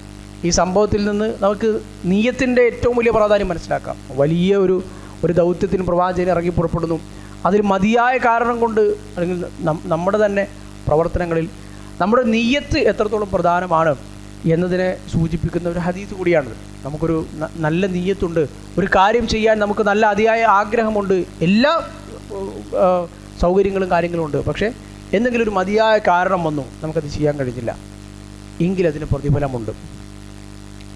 ഒരു നന്മ ചെയ്യാതിരിക്കുമ്പോൾ പോലും പ്രതിഫലം കിട്ടുന്നത് ഇങ്ങനെയുള്ളൊരു അവസരത്തിലാണല്ലോ. ഇങ്ങനെയൊരു അവസരത്തിലാണ് നന്മ ചെയ്യാതിരുന്നാലും പ്രതിഫലം കിട്ടുക. റസൂലുള്ളാഹി സ്വല്ലല്ലാഹു അലൈഹി വസല്ലം പറഞ്ഞു, മൻ ഹമ്മ ബിഹസനത്തിൻ, ആരെങ്കിലും ഒരു നന്മ ചെയ്യാൻ ഉദ്ദേശിച്ചു, തീരുമാനിച്ചു, ഹമ്മ എന്ന് പറഞ്ഞാൽ പൂർണ്ണമായി എല്ലാം തീരുമാനിച്ചു, അത് ചെയ്യണമെന്ന് ഉറപ്പിച്ചു, പക്ഷേ ചില കാരണങ്ങൾ കൊണ്ട് ആ നന്മ ചെയ്യാൻ കഴിഞ്ഞില്ല എങ്കിൽ അവനൊരു പ്രതിഫലമുണ്ട്. നന്മ ചെയ്ത ഒരു പ്രതിഫലമുണ്ട്, അത് തീരുമാനിച്ചു. ചെയ്താൽ രണ്ട് പ്രതിഫലമുണ്ട്, നല്ല നീയത്തിൻ്റെയും അത് നടപ്പാക്കിയതിൻ്റെയും. തിന്മയുടെ വിഷയം നേരെ തിരിച്ചാണ്. ആരെങ്കിലും ഒരു തിന്മ ചെയ്യാൻ വിചാരിച്ചു എന്നിട്ട് അയാളത് ചെയ്താൽ അല്ലെങ്കിൽ രണ്ട് ശിക്ഷയില്ല, തിന്മ ചെയ്തതിൻ്റെ ശിക്ഷ മാത്രമേ ഉള്ളൂ. ഇനി തിന്മ ചെയ്യാൻ വിചാരിച്ചു എന്നിട്ട് ചെയ്തില്ല എങ്കിൽ ആ വിചാരിച്ചതിന് പോലും ശിക്ഷയില്ല, അത് ചെയ്യാതിരുന്നതിന് പകരം ഒരു നന്മയാണുള്ളത്. അപ്പോൾ അല്ലാഹു സുബ്ഹാനഹു വ തആല റഹ്മത്താണ് അവിടെ നമുക്ക് മനസ്സിലാക്കാൻ കഴിയുന്നത്. അതോടൊപ്പം നമ്മൾ ഇന്നത്തെ കാലത്തെ നമ്മൾ ഇടപെടുന്ന ദാവാ പ്രവർത്തനങ്ങൾ, നമ്മൾ ഇടപെടുന്ന ഒരുപാട് നല്ല കാര്യങ്ങൾ, പള്ളിയുടെ പ്രവർത്തനങ്ങൾ, അതുപോലെ തന്നെ ഇൽമിന് വേണ്ടിയുള്ള പ്രവർത്തനങ്ങൾ, ദീനിന് വേണ്ടിയുള്ള ഏത് പ്രവർത്തനങ്ങളും നമ്മളത് നമ്മുടെ ജീവിതത്തിൽ നിന്ന് കൃത്യമായൊരു സമയം നമ്മളതിന് വേണ്ടി ഷെഡ്യൂൾ ചെയ്ത് വെക്കുന്നു. നമ്മൾ കൃത്യമായി അത് പോകാൻ നീയത്താക്കുന്നു. നമ്മുടെ നീയത്ത് ശരിയാണ് എങ്കിൽ നമ്മൾ ആ പ്രവർത്തനത്തിൽ എന്തെങ്കിലും കാരണം കൊണ്ട് അതിൽ പങ്കെടുക്കാൻ കഴിഞ്ഞില്ലെങ്കിൽ, അതിൻ്റെ ഒരു പ്രവർത്തനത്തിൽ പോലും ഒന്നും ചിലവാക്കിയില്ലെങ്കിലും പക്ഷേ അത് മുഴുവൻ ആ പ്രവർത്തനത്തിൽ പങ്കെടുത്ത പ്രതിഫലം നമുക്ക് ലഭിക്കും. അത് നീയത്ത് എന്ന ഇസ്ലാമിലെ ഏറ്റവും അത്ഭുതകരമായ രസകരമായ അള്ളാഹു മനുഷ്യന് ഈ ഇസ്ലാമിലെ ദീനിൻ്റെ മാത്രം ഒരു പ്രത്യേകതയാണല്ലോ അത്. മറ്റു പല മതങ്ങളിലും ഒന്നും ഒരു കർമ്മം എന്ന് പറഞ്ഞാൽ, ഒരു ആരാധനാ കർമ്മം എന്ന് പറഞ്ഞാൽ അത് ചെയ്താൽ മതി. ഒരു ആരാധനാ കർമ്മം, എന്തെങ്കിലും ഒരു പൂജ അല്ലെങ്കിൽ മറ്റേത്, അത് ഭൗതികമായി അത് ചെയ്താൽ മതി, ഉള്ളെന്താകണം എന്ന് നിർബന്ധമില്ല. പക്ഷേ ഇസ്ലാമിൽ അങ്ങനെയല്ല. മുഴുവൻ ഇപ്പോൾ ഹജ്ജിൻ്റെ ഒക്കെ സമയത്താണെങ്കിൽ പണ്ഡിതന്മാർ പറയാറുണ്ട്, മുഴുവൻ ഹജ്ജും ചെയ്തു, ഒരുപാട് ബുദ്ധിമുട്ടി, കഷ്ടതകൾ സഹിച്ചു, ഇത്ര ലക്ഷം രൂപ ചിലവാക്കി ഒരുപാട് ഹജ്ജ് മുഴുവൻ ചെയ്തു. പക്ഷേ അവിടെ നീയത്ത് ശരിയല്ലെങ്കിലോ അത്രയേറെ വലിയ ബുദ്ധിമുട്ട്, അത്രയേറെ സഹിച്ച പ്രയാസം ഒക്കെ ഇസ്ലാമിൽ വിലയില്ലാതായി മാറുന്നു. എന്നാൽ നേരെ അപ്പുറത്തൊരു മനുഷ്യൻ ഹജ്ജ് ചെയ്യാനുള്ള അതിയായ ആഗ്രഹവും ഹജ്ജ് ചെയ്യാനുള്ള എല്ലാ കാര്യങ്ങളും അയാൾ തീർച്ചപ്പെടുത്തി, എല്ലാം ശരിയാക്കി. പക്ഷേ അയാൾക്ക് മതിയായ കാരണം കൊണ്ട് ഹജ്ജ് ചെയ്തില്ല. അല്ലാഹു സുബ്ഹാനഹു വ തആലയുടെ നിയ്യത്തിനനുസരിച്ച് ഹജ്ജിനുള്ള പ്രതിഫലം കൊടുക്കും. നമ്മൾ വിശുദ്ധ ഖുർആനിൽ തന്നെ അല്ലാഹു സുബ്ഹാനഹു വ തആല പരാമർശിക്കുന്ന ആയത്ത് ഉള്ളതുപോലെ ഫത്തഖുല്ലാഹ മസ്തതഅതും, കഴിവിൻ്റെ പരമാവധി അള്ളാഹുവിനെ സൂക്ഷിക്കുക എന്നതാണ് വിശുദ്ധ ഖുർആനിൽ അല്ലാഹു സുബ്ഹാനഹു വ തആല നമ്മളോട് പറഞ്ഞത്. ഈ ആയത്തിൻ്റെ അടിസ്ഥാനത്തിൽ, ഈ ആയത്തിൻ്റെ തഫ്സീറിലും ഈ ആയത്തുമായി ബന്ധപ്പെടുത്ത സംഭവങ്ങളൊക്കെ പല രസകരമായ സംഭവങ്ങൾ നമുക്ക് കാണാൻ കഴിയും. ജയിലിൽ കിടന്ന പണ്ഡിതന്മാർ, ഇത് പണ്ഡിതനാണെന്ന് എനിക്ക് ഓർമ്മ വരുന്നില്ല, ഇമാം അഹ്മദോ അല്ലെങ്കിൽ ഷെയ്ഖുൽ ഇസ്ലാം ഇബ്നു തൈമിയ്യ റഹ്മത്തുള്ളാഹിയോ ആരോ ആണെന്നാണ് എൻ്റെ ഓർമ്മ. ജയിലിൽ കിടക്കുന്ന സമയത്ത് ജുമയുടെ ദിവസമാകുമ്പോൾ അദ്ദേഹം സാധിക്കുന്ന രൂപത്തിൽ വൃത്തിയായി, അത് കുളിക്കാനും ചിലപ്പോൾ കഴിയില്ല, ജയിലിലാണല്ലോ, വൃത്തിയായി ഉള്ളതിൽ നല്ല വസ്ത്രം ധരിച്ച് അദ്ദേഹം ജയിലിൻ്റെ ഗേറ്റ് വരെ പോകും. എല്ലാ വെള്ളിയാഴ്ചയും പോകും. എല്ലാ വെള്ളിയാഴ്ചയും ജയിലാണല്ലോ, അപ്പോൾ പുറത്ത് ജുമയ്ക്ക് പങ്കെടുക്കാൻ കഴിയില്ലല്ലോ. ജയിലിലുള്ള അധികാരികൾ, അവിടുത്തെ പടയാളികൾ തിരിച്ചു വിടും. അടുത്ത വെള്ളിയാഴ്ചയും പോകും. അപ്പോൾ അദ്ദേഹം ചോദിച്ചപ്പോൾ അദ്ദേഹം പറഞ്ഞ മറുപടി ഫത്തഖുല്ലാഹ മസ്തതഅതും എന്നാണ് അള്ളാഹു പറഞ്ഞിട്ടുള്ളത്. കഴിവിൻ്റെ പരമാവധി ചെയ്യാം, കഴിവിൻ്റെ അങ്ങേയറ്റം, എനിക്ക് ചെയ്യാൻ കഴിയുന്ന അങ്ങേയറ്റം അവിടം വരെ പോവുക എന്നുള്ളതാണ്. അതിനപ്പുറത്തേക്ക് വിടുമോ ഇല്ലയോ എന്നുള്ളത് എൻ്റെ പരിധിയിൽപ്പെട്ടതല്ല, എനിക്ക് കഴിയില്ല. അപ്പോൾ എൻ്റെ കഴിവിൻ്റെ പരമാവധി ഞാൻ ചെയ്തു, അപ്പോൾ എനിക്ക് അല്ലാഹു സുബ്ഹാനഹു വ തആല അതിനുള്ള പ്രതിഫലം നൽകും. പലപ്പോഴും നമ്മൾ ദുർബലരായ നമ്മളെ സംബന്ധിച്ചിടത്തോളം ഞാനും നിങ്ങളും ചിലപ്പോൾ നേരെ തിരിച്ചായിരിക്കും ചിന്തിക്കുക, ഏതായാലും കഴിയില്ല, ഇനിയിപ്പോൾ അങ്ങോട്ട് തന്നെ പോകേണ്ട ആവശ്യമില്ല, ഏതായാലും അവിടെ കുറേ ആളുകളുണ്ടെന്ന് പിന്നെ അവരങ്ങ് ചെയ്തോളും എന്നായിരിക്കും നമ്മൾ കഴിവിൻ്റെ പരമാവധി എന്താണോ നമുക്ക് ചെയ്യാൻ കഴിയും, 1 രൂപയാണ് അല്ലെങ്കിൽ 1 മിനിറ്റാണ്, അത് ചെയ്യുകയും ബാക്കി നമുക്ക് മതിയായ കാരണങ്ങളുണ്ടെങ്കിൽ നമ്മൾ അതിൽ പങ്കെടുക്കാതിരിക്കുകയും ചെയ്താൽ പോലും അള്ളാഹു നമുക്കതിനുള്ള പ്രതിഫലം നൽകും എന്നതിനുള്ള ഉദാഹരണം കൂടിയാണ് ഈ സംഭവം. അതുപോലെ തന്നെ മദീനയിൽ റസൂലുള്ളാഹി സ്വല്ലല്ലാഹു അലൈഹി വസല്ലം മദീനയിൽ എത്താറായി ഈ പറഞ്ഞ സംഭവങ്ങളും ഈ ഹദീസും ഒക്കെ കഴിയുന്ന ആ സന്ദർഭത്തിൽ സനിയ്യത്തുൽ വദാ എന്ന് പറയുന്ന സ്ഥലത്തെത്തി. അവിടെ എത്തിയപ്പോൾ മദീനയിലുള്ള അന്ന് ബാക്കിയുള്ള ആളുകൾ, മുസ്ലിങ്ങൾ, യുദ്ധത്തിന് പോകാത്ത ആളുകളുണ്ടാകുമല്ലോ, വൃദ്ധന്മാരായ ആളുകളുണ്ടാവും, നേരത്തെ പറഞ്ഞതുപോലെ മതിയായ കാരണങ്ങൾ ഉദറുകളുള്ള ആളുകളുണ്ടാവും. ഇവരൊക്കെ മദീനക്കാരായ ആളുകളൊക്കെ റസൂലുള്ളാഹി സ്വല്ലല്ലാഹു അലൈഹി വസല്ലമയെ സ്വീകരിക്കാൻ വേണ്ടി അങ്ങോട്ട് ചെന്നു. യാത്ര കഴിഞ്ഞ്, അന്നത്തെ കാലത്ത് യാത്ര കഴിഞ്ഞ് സ്വീകരിക്കുമ്പോൾ കുറച്ച് അങ്ങോട്ട് മുൻപിലേക്ക് ചെന്ന് സ്വീകരിക്കും. തിരിച്ച് യാത്രയാക്കുമ്പോൾ കുറച്ച് ആ പട്ടണത്തിൽ നിന്ന് വിട്ട് കുറച്ച് ദൂരം വരെ ഒരു പ്രധാനപ്പെട്ട സ്ഥലം വരെയൊക്കെ എത്തി യാത്രയാക്കും. അതൊരു ശൈലിയായിരുന്നു. അപ്പോൾ നമ്മളൊക്കെ സാധാരണ കേൾക്കാറുള്ള ത്വലഅൽ ബദ്റു അലൈന എന്ന് പറയുന്ന പാട്ട്, അത് ചരിത്രത്തിൽ റസൂലുള്ളാഹി സ്വല്ലല്ലാഹു അലൈഹി വസല്ലം ഹിജ്റ കഴിഞ്ഞ് ഹിജ്റയിൽ മദീനയിലേക്ക് വന്നപ്പോൾ പാടിയ പാട്ടാണ് എന്നും ചരിത്രത്തിൽ കാണാം. എന്നാൽ അതല്ല, തബൂക്ക് യുദ്ധം കഴിഞ്ഞ് വരുമ്പോൾ ഇപ്പോൾ ഈ സ്വീകരിക്കുന്ന അവസ്ഥയിൽ പാടിയ പാട്ടാണ് എന്നും ചരിത്രത്തിൽ കാണാം. അത് സ്ഥിരപ്പെടുത്താനുള്ള ഏത് സന്ദർഭത്തിലാണ് എന്നും ആ പാട്ട് അങ്ങനെ പാടിയിട്ടുണ്ടോ എന്നും സ്ഥിരപ്പെടുത്താനുള്ള തെളിവുകളൊന്നും കാണുന്നില്ല. ഏതായിരുന്നാലും ഈ സനിയ്യത്തുൽ വദാ എന്ന് പറയുന്ന പ്രദേശം അത് മക്കയിൽ നിന്ന് മദീനയിലേക്ക് വരുമ്പോഴുള്ള സ്ഥലത്തല്ല, തബൂക്കിൽ നിന്ന് മദീനയിലേക്ക് വരുമ്പോഴുള്ള സ്ഥലത്താണ്. അതുകൊണ്ട് കൂടുതൽ സാധ്യത ഈ തബൂക്ക് യുദ്ധ സന്ദർഭത്തിലാണ് എന്ന് പറഞ്ഞ ചരിത്രകാരന്മാരെയും ഒക്കെ നമുക്ക് കാണാൻ കഴിയും. അതിൻ്റെ തുടക്കം തന്നെ ത്വലഅൽ ബദ്റു അലൈന മിൻ സനിയ്യത്തുൽ വദാ എന്നാണല്ലോ, അതൊരു സ്ഥലപ്പേരാണ് സനിയ്യത്തുൽ വദാ. അപ്പോൾ അന്ന് കുട്ടികളും സ്ത്രീകളുമൊക്കെ റസൂലുള്ളാഹി സ്വല്ലല്ലാഹു അലൈഹി വസല്ലമയെ സ്വീകരിക്കാൻ വന്നു. ഏതായാലും വന്നു എന്നുള്ളത്, തബൂക്ക് യുദ്ധത്തിന് ശേഷം വന്നു എന്നുള്ളത് ഇമാം ബുഖാരി റഹ്മത്തുള്ളാഹി ഉദ്ധരിച്ച ഹദീസിൽ നിന്ന് നമുക്ക് വ്യക്തമായി കാണാൻ കഴിയും. ആ സ്വീകരണം ഏതായാലും ഉണ്ടായിട്ടുണ്ട്. അതുപോലെ നാം നേരത്തെ പറഞ്ഞതുപോലെ പ്രവാചകർ വന്നു, പള്ളിയിലിരുന്നു, നിസ്കരിച്ചു. കുറേ ആളുകൾ റസൂലുള്ളാഹി സ്വല്ലല്ലാഹു അലൈഹി വസല്ലമയുടെ അടുത്തേക്ക് വന്നു. കുറേ ആളുകൾ യുദ്ധത്തിൽ പങ്കെടുക്കാതെ പിന്തി നിന്ന മദീനയിൽ തന്നെ നിന്ന ആളുകൾ, ഏകദേശം 80-ൽ ചുല്ലാനം ആളുകൾ ഉണ്ടായിരുന്നു എന്ന് നമുക്ക് ചരിത്രത്തിൽ കാണാൻ കഴിയും. അതിലധികവും നാം നേരത്തെ പറഞ്ഞ ബഹുഭൂരിഭാഗവും മുനാഫിക്കുകളാണ്. റസൂലുള്ളാഹി സ്വല്ലല്ലാഹു അലൈഹി വസല്ലമക്ക് അവരിൽ പലരെയും അവർ മുനാഫിക്കാണെന്ന് അറിയാം. പ്രവാചകൻ അറിയാം മുനാഫിക്കാണ്, ഉള്ളിൽ ഇസ്ലാമില്ല എന്നും പുറമേ നടിക്കുകയാണ്, അഭിനയിക്കുകയാണ് എന്നും റസൂലുള്ളാഹി സ്വല്ലല്ലാഹു അലൈഹി വസല്ലമക്ക് അറിയാം. പക്ഷേ എന്നിട്ടും റസൂലുള്ളാഹി സ്വല്ലല്ലാഹു അലൈഹി വസല്ലമ അവർ എന്താണോ പുറമേ കാണിക്കുന്നത് അതനുസരിച്ച് അവരോട് നടപടിയെടുത്തു എന്നുള്ളതാണ്. എന്നിട്ട് അവരുടെ രഹസ്യം അത് അള്ളാഹുവിലേക്ക് വിട്ടുകൊടുത്തു. റസൂലുള്ളാഹി സ്വല്ലല്ലാഹു അലൈഹി വസല്ലമയുടെ ഈ ഒരു നടപടിയെ പ്രവാചകൻ അറിഞ്ഞിട്ടും അവർക്ക് മാപ്പ് കൊടുത്ത ഈ ഒരു നടപടിയെ അള്ളാഹു വിമർശിച്ചു. വിശുദ്ധ ഖുർആൻ സൂറത്ത് തൗബയിൽ 43-ാമത്തെ ആയത്തിലൂടെ അള്ളാഹു സുബ്ഹാനഹു വ തആല പറയുന്നത് കാണാം, അഫല്ലാഹു അൻക, അള്ളാഹു താങ്കൾക്ക് പുറത്തു തന്നിരിക്കുന്നു, ലിമ അദിൻത ലഹും ഹത്താ യതബയ്യന ലക്കല്ലദീന സദഖൂ വതഅലമൽ കാദിബീൻ. ഇവർ പലരും കള്ളന്മാരാണ് എന്ന് റസൂലുള്ളാഹി സ്വല്ലല്ലാഹു അലൈഹി വസല്ലമക്ക് അറിയാമല്ലോ. അപ്പോൾ ഇവർ വന്നിട്ടും പ്രവാചകൻ വിട്ടുവീഴ്ച ചെയ്തു കൊടുക്കുകയും ഇവരുടെ കാര്യങ്ങൾ അറിയുന്നതോടുകൂടി തന്നെ റസൂൽ അവർക്ക് വേണ്ടി ഇസ്തിഗ്ഫാർ നടത്തുകയും ഒക്കെ ചെയ്തപ്പോഴാണ് അല്ലാഹു സുബ്ഹാനഹു വ തആല ഇങ്ങനെ ഒരു ആയത്ത് ഇറക്കുന്നത്. അതുപോലെ തന്നെ ഞാൻ നേരത്തെ പറഞ്ഞ സൂറത്ത് തൗബ എന്നുള്ളത്, സൂറത്ത് തൗബയിലെ ആയത്താണ് നമ്മൾ പറഞ്ഞത്. സൂറത്ത് തൗബയാണ് തബൂക്ക് യുദ്ധത്തിലും അതുപോലെ തന്നെ നിരവധി കാര്യങ്ങളുടെയും ഏറ്റവും പ്രധാനപ്പെട്ട റഫറൻസ് എന്നുള്ളത്. ഈ തബൂക്ക് യുദ്ധം തുടങ്ങി നമ്മുടെ ഈ ചരിത്ര ക്ലാസ്സുകളിൽ കഴിഞ്ഞ 2-3 ക്ലാസ്സുകളിലായി സൂറത്ത് തൗബയിലെ ആയത്തുകളാണ്, അനവധി ആയത്തുകൾ നമ്മൾ പരാമർശിച്ചിട്ടുണ്ട്, അതിലൂടെ നമ്മൾ കടന്നു പോയിട്ടുണ്ട്.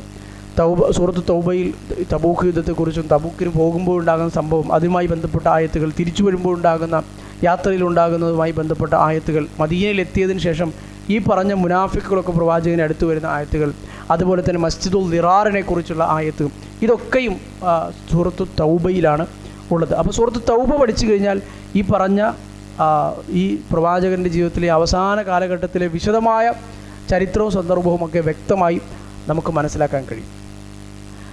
അതിന് ശേഷം റസൂലുള്ളാഹി സ്വല്ലല്ലാഹു അലൈഹി വസല്ലം ഇങ്ങനെ മുനാഫിക്കുകളുടെ ആളുകളൊക്കെ വന്നു പോയതിന് ശേഷം സ്വഹാബികളായ മുഅ്മിനീങ്ങളായ ചില ആളുകൾ, അവർക്കൊരു കാരണവുമില്ലായിരുന്നു യുദ്ധത്തിൽ നിന്ന് പിന്തിരിഞ്ഞ് നിൽക്കാൻ, ഒരു കാരണവുമില്ലായിരുന്നു.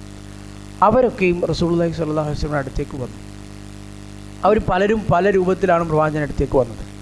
ഉദാഹരണമായി ഒന്ന് അബൂ ലുബാബ റളിയല്ലാഹു അൻഹു, അദ്ദേഹത്തിൻ്റെ കൂടെ ഒരു 8-10 ആളുകളും. ഇവർ സ്വഹാബിമാരാണ്, മുഅ്മിനീങ്ങളാണ്, മുനാഫിക്കുകളല്ല, ഇസ്ലാമിനോട് കൃത്യമായി കൂറും പ്രതിബദ്ധതയും ഒക്കെയുള്ള ആളുകളാണ്. ഇബ്നു അബ്ബാസ് റളിയല്ലാഹു അൻഹു ഉദ്ധരിക്കുന്നത് നമുക്ക് കാണാൻ കഴിയും. ഇവർ ഏകദേശം ഒരു 10 അല്ലെങ്കിൽ 10-ൽ താഴെ ആളുകളാണുള്ളത്. അതിൽ പേര് അറിയപ്പെട്ടത് അബൂ ലുബാബ റളിയല്ലാഹു അൻഹുവിൻ്റെതാണ്.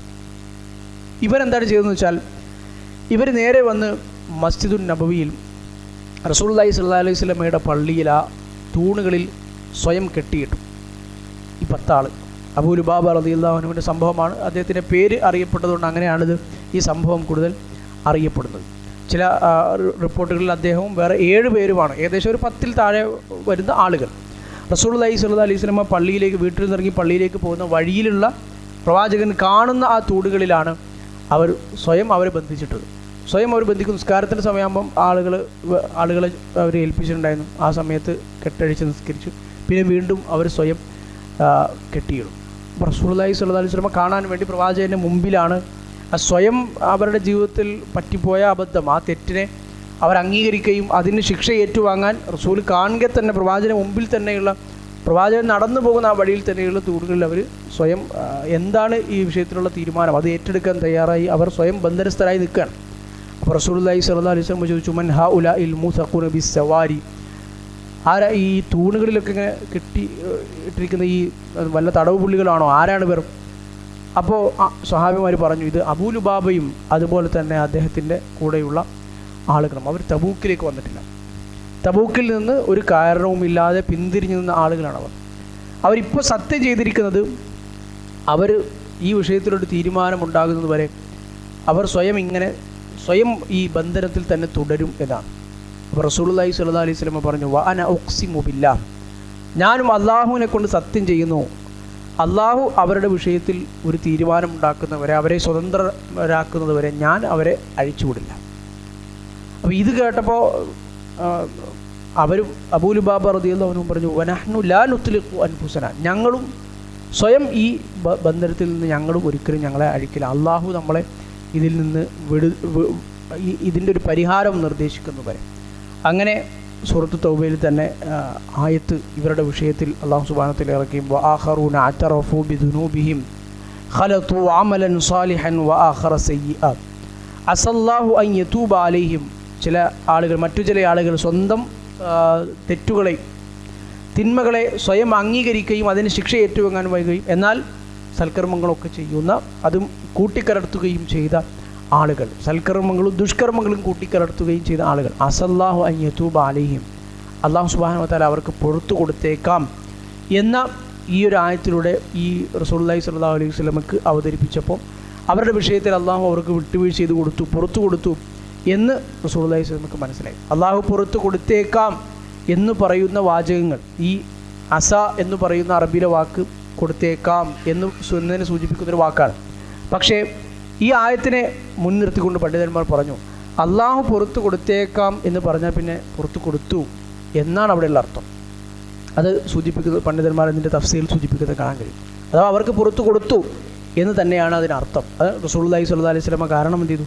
ഈ ആയത്ത് അവതരിച്ചതിന് ശേഷം അവരെ സ്വതന്ത്രരാക്കുകയും അവർക്ക് അള്ളാഹു പുറത്തു കൊടുത്തു എന്നത് അവരെ അറിയിക്കുകയും ചെയ്തു.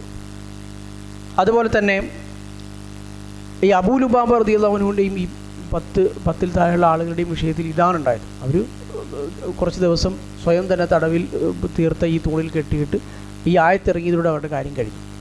എന്നാൽ വേറെ ചില ആളുകളുണ്ടായിരുന്നു. അതിൽ പ്രധാനപ്പെട്ടത് 3 ആളുകളാണ്. അതിലൊരാളുടെ പേരാണ് നമ്മൾ നേരത്തെ പറയുന്നത്. ഒന്ന് കഅബ് ഇബ്നു മാലിക്.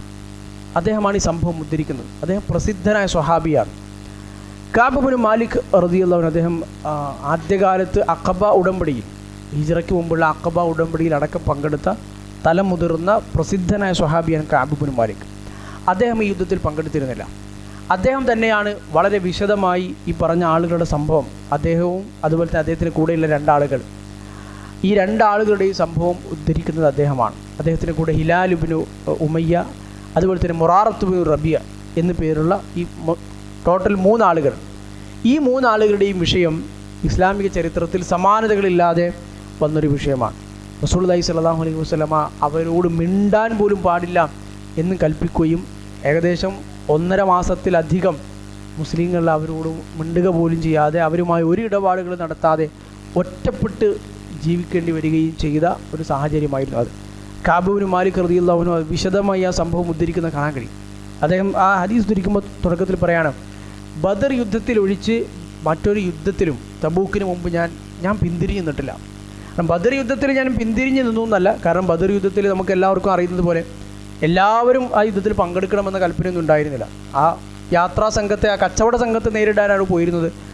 അപ്പോൾ മദീനയിലുള്ള പ്രവാചകൻ്റെ ഈ കൽപ്പന കേട്ട ആളുകളൊക്കെ ഇറങ്ങി പുറപ്പെടുകയാണ് ചെയ്തത്. എല്ലാ സ്വഹാബിമാരും ആ വാർത്ത അറിഞ്ഞിട്ടുണ്ടായിരുന്നില്ല. എല്ലാവരും പുറപ്പെടണമെന്ന് റസൂലുള്ളാഹി സ്വല്ലല്ലാഹു അലൈഹി വസല്ലം കൽപ്പിച്ചിട്ടുമില്ല. അപ്പോൾ മനഃപൂർവ്വം അതിൽ നിന്ന് എനിക്ക് ഞാൻ പങ്കെടുക്കുന്നതിൽ പിന്തിരിഞ്ഞതല്ല, എനിക്ക് പങ്കെടുക്കാൻ പറ്റാത്തത് കൊണ്ടാണ്. അതൊഴിച്ച് റസൂലുള്ളാഹി സ്വല്ലല്ലാഹു അലൈഹി വസല്ലമയുടെ കൂടെയുള്ള ഒരു യുദ്ധത്തിൽ നിന്നും ഞാൻ മനഃപൂർവ്വം പിന്തിരിഞ്ഞു നിന്നിട്ടില്ല. അതുമാത്രമല്ല, റസൂലുള്ളാഹി സ്വല്ലല്ലാഹു അലൈഹി വസല്ലമ ഈ തബൂക്കിലേക്ക് പുറപ്പെടുന്ന ആ സമയത്ത് എനിക്ക് മറ്റേത് സമയത്തും ഉണ്ടായിരുന്നതിനേക്കാൾ കൂടുതൽ സമ്പത്തും വാഹന സൗകര്യവും ഒക്കെ എനിക്കുണ്ടായിരുന്നു. റസൂലിൻ്റെ കൂടെ അഖബ, അദ്ദേഹം അത് പറയുന്നുണ്ട്, അഖബ ഉടമ്പടിയിൽ രാത്രിയിൽ നടന്ന ആ മലയിടുക്കിൽ വെച്ച് നടന്ന അഖബ ഉടമ്പടി, അതിൽ പങ്കെടുത്ത ആളുകളിൽപ്പെട്ട ഒരാൾ കൂടിയാണ് ഞാൻ. എനിക്ക് അന്നുണ്ടായത് എന്താണെന്ന് വെച്ചാൽ, ഞാൻ നേരത്തെ പറഞ്ഞതുപോലെ സാധാരണ എൻ്റെ കയ്യിൽ ഒരു ഒട്ടകമാണ് വാഹനത്തിലുണ്ടായിരുന്നെങ്കിൽ തബൂക്കിന് പോകുന്ന ആ സമയത്ത് എൻ്റെ അടുത്ത് 2 ഒട്ടകം ഉണ്ടായിരുന്നു. സാധാരണ എൻ്റെ അടുത്ത് 2 ഒട്ടകമൊക്കെ ഉണ്ടാകുന്ന അവസ്ഥ ഉണ്ടാവാറില്ല. അത്ര വിലയുണ്ടൊരു ഒട്ടകത്തിന്. അപ്പോൾ എനിക്ക് സാമ്പത്തികമായി ഒരു പ്രശ്നവും ഇല്ലാതിരുന്ന ഒരു സമയത്തായിരുന്നു തബൂക്ക് യുദ്ധം നടക്കുന്നത്. റസൂലുള്ളാഹി സ്വല്ലല്ലാഹു അലൈഹി വസല്ലം എല്ലാവരോടും പുറപ്പെടാൻ പറഞ്ഞു. ആ സമയത്ത് വളരെയേറെ പ്രയാസം സഹിച്ചുകൊണ്ട് മുസ്ലിങ്ങളൊക്കെ വലിയ ദീർഘദൂരം വരുന്ന ഈ യാത്രയ്ക്ക് തയ്യാറായി. ഞാനപ്പോൾ വിചാരിച്ചു, കുറച്ച് കഴിഞ്ഞ് തയ്യാറെടുക്കാം. എൻ്റെ അടുത്ത് ഇപ്പോൾ 2 ഒട്ടകം ഉണ്ടല്ലോ, സാധാരണ ഒരൊട്ടകമാണ് ഞാൻ ഉപയോഗിക്കുന്നത്.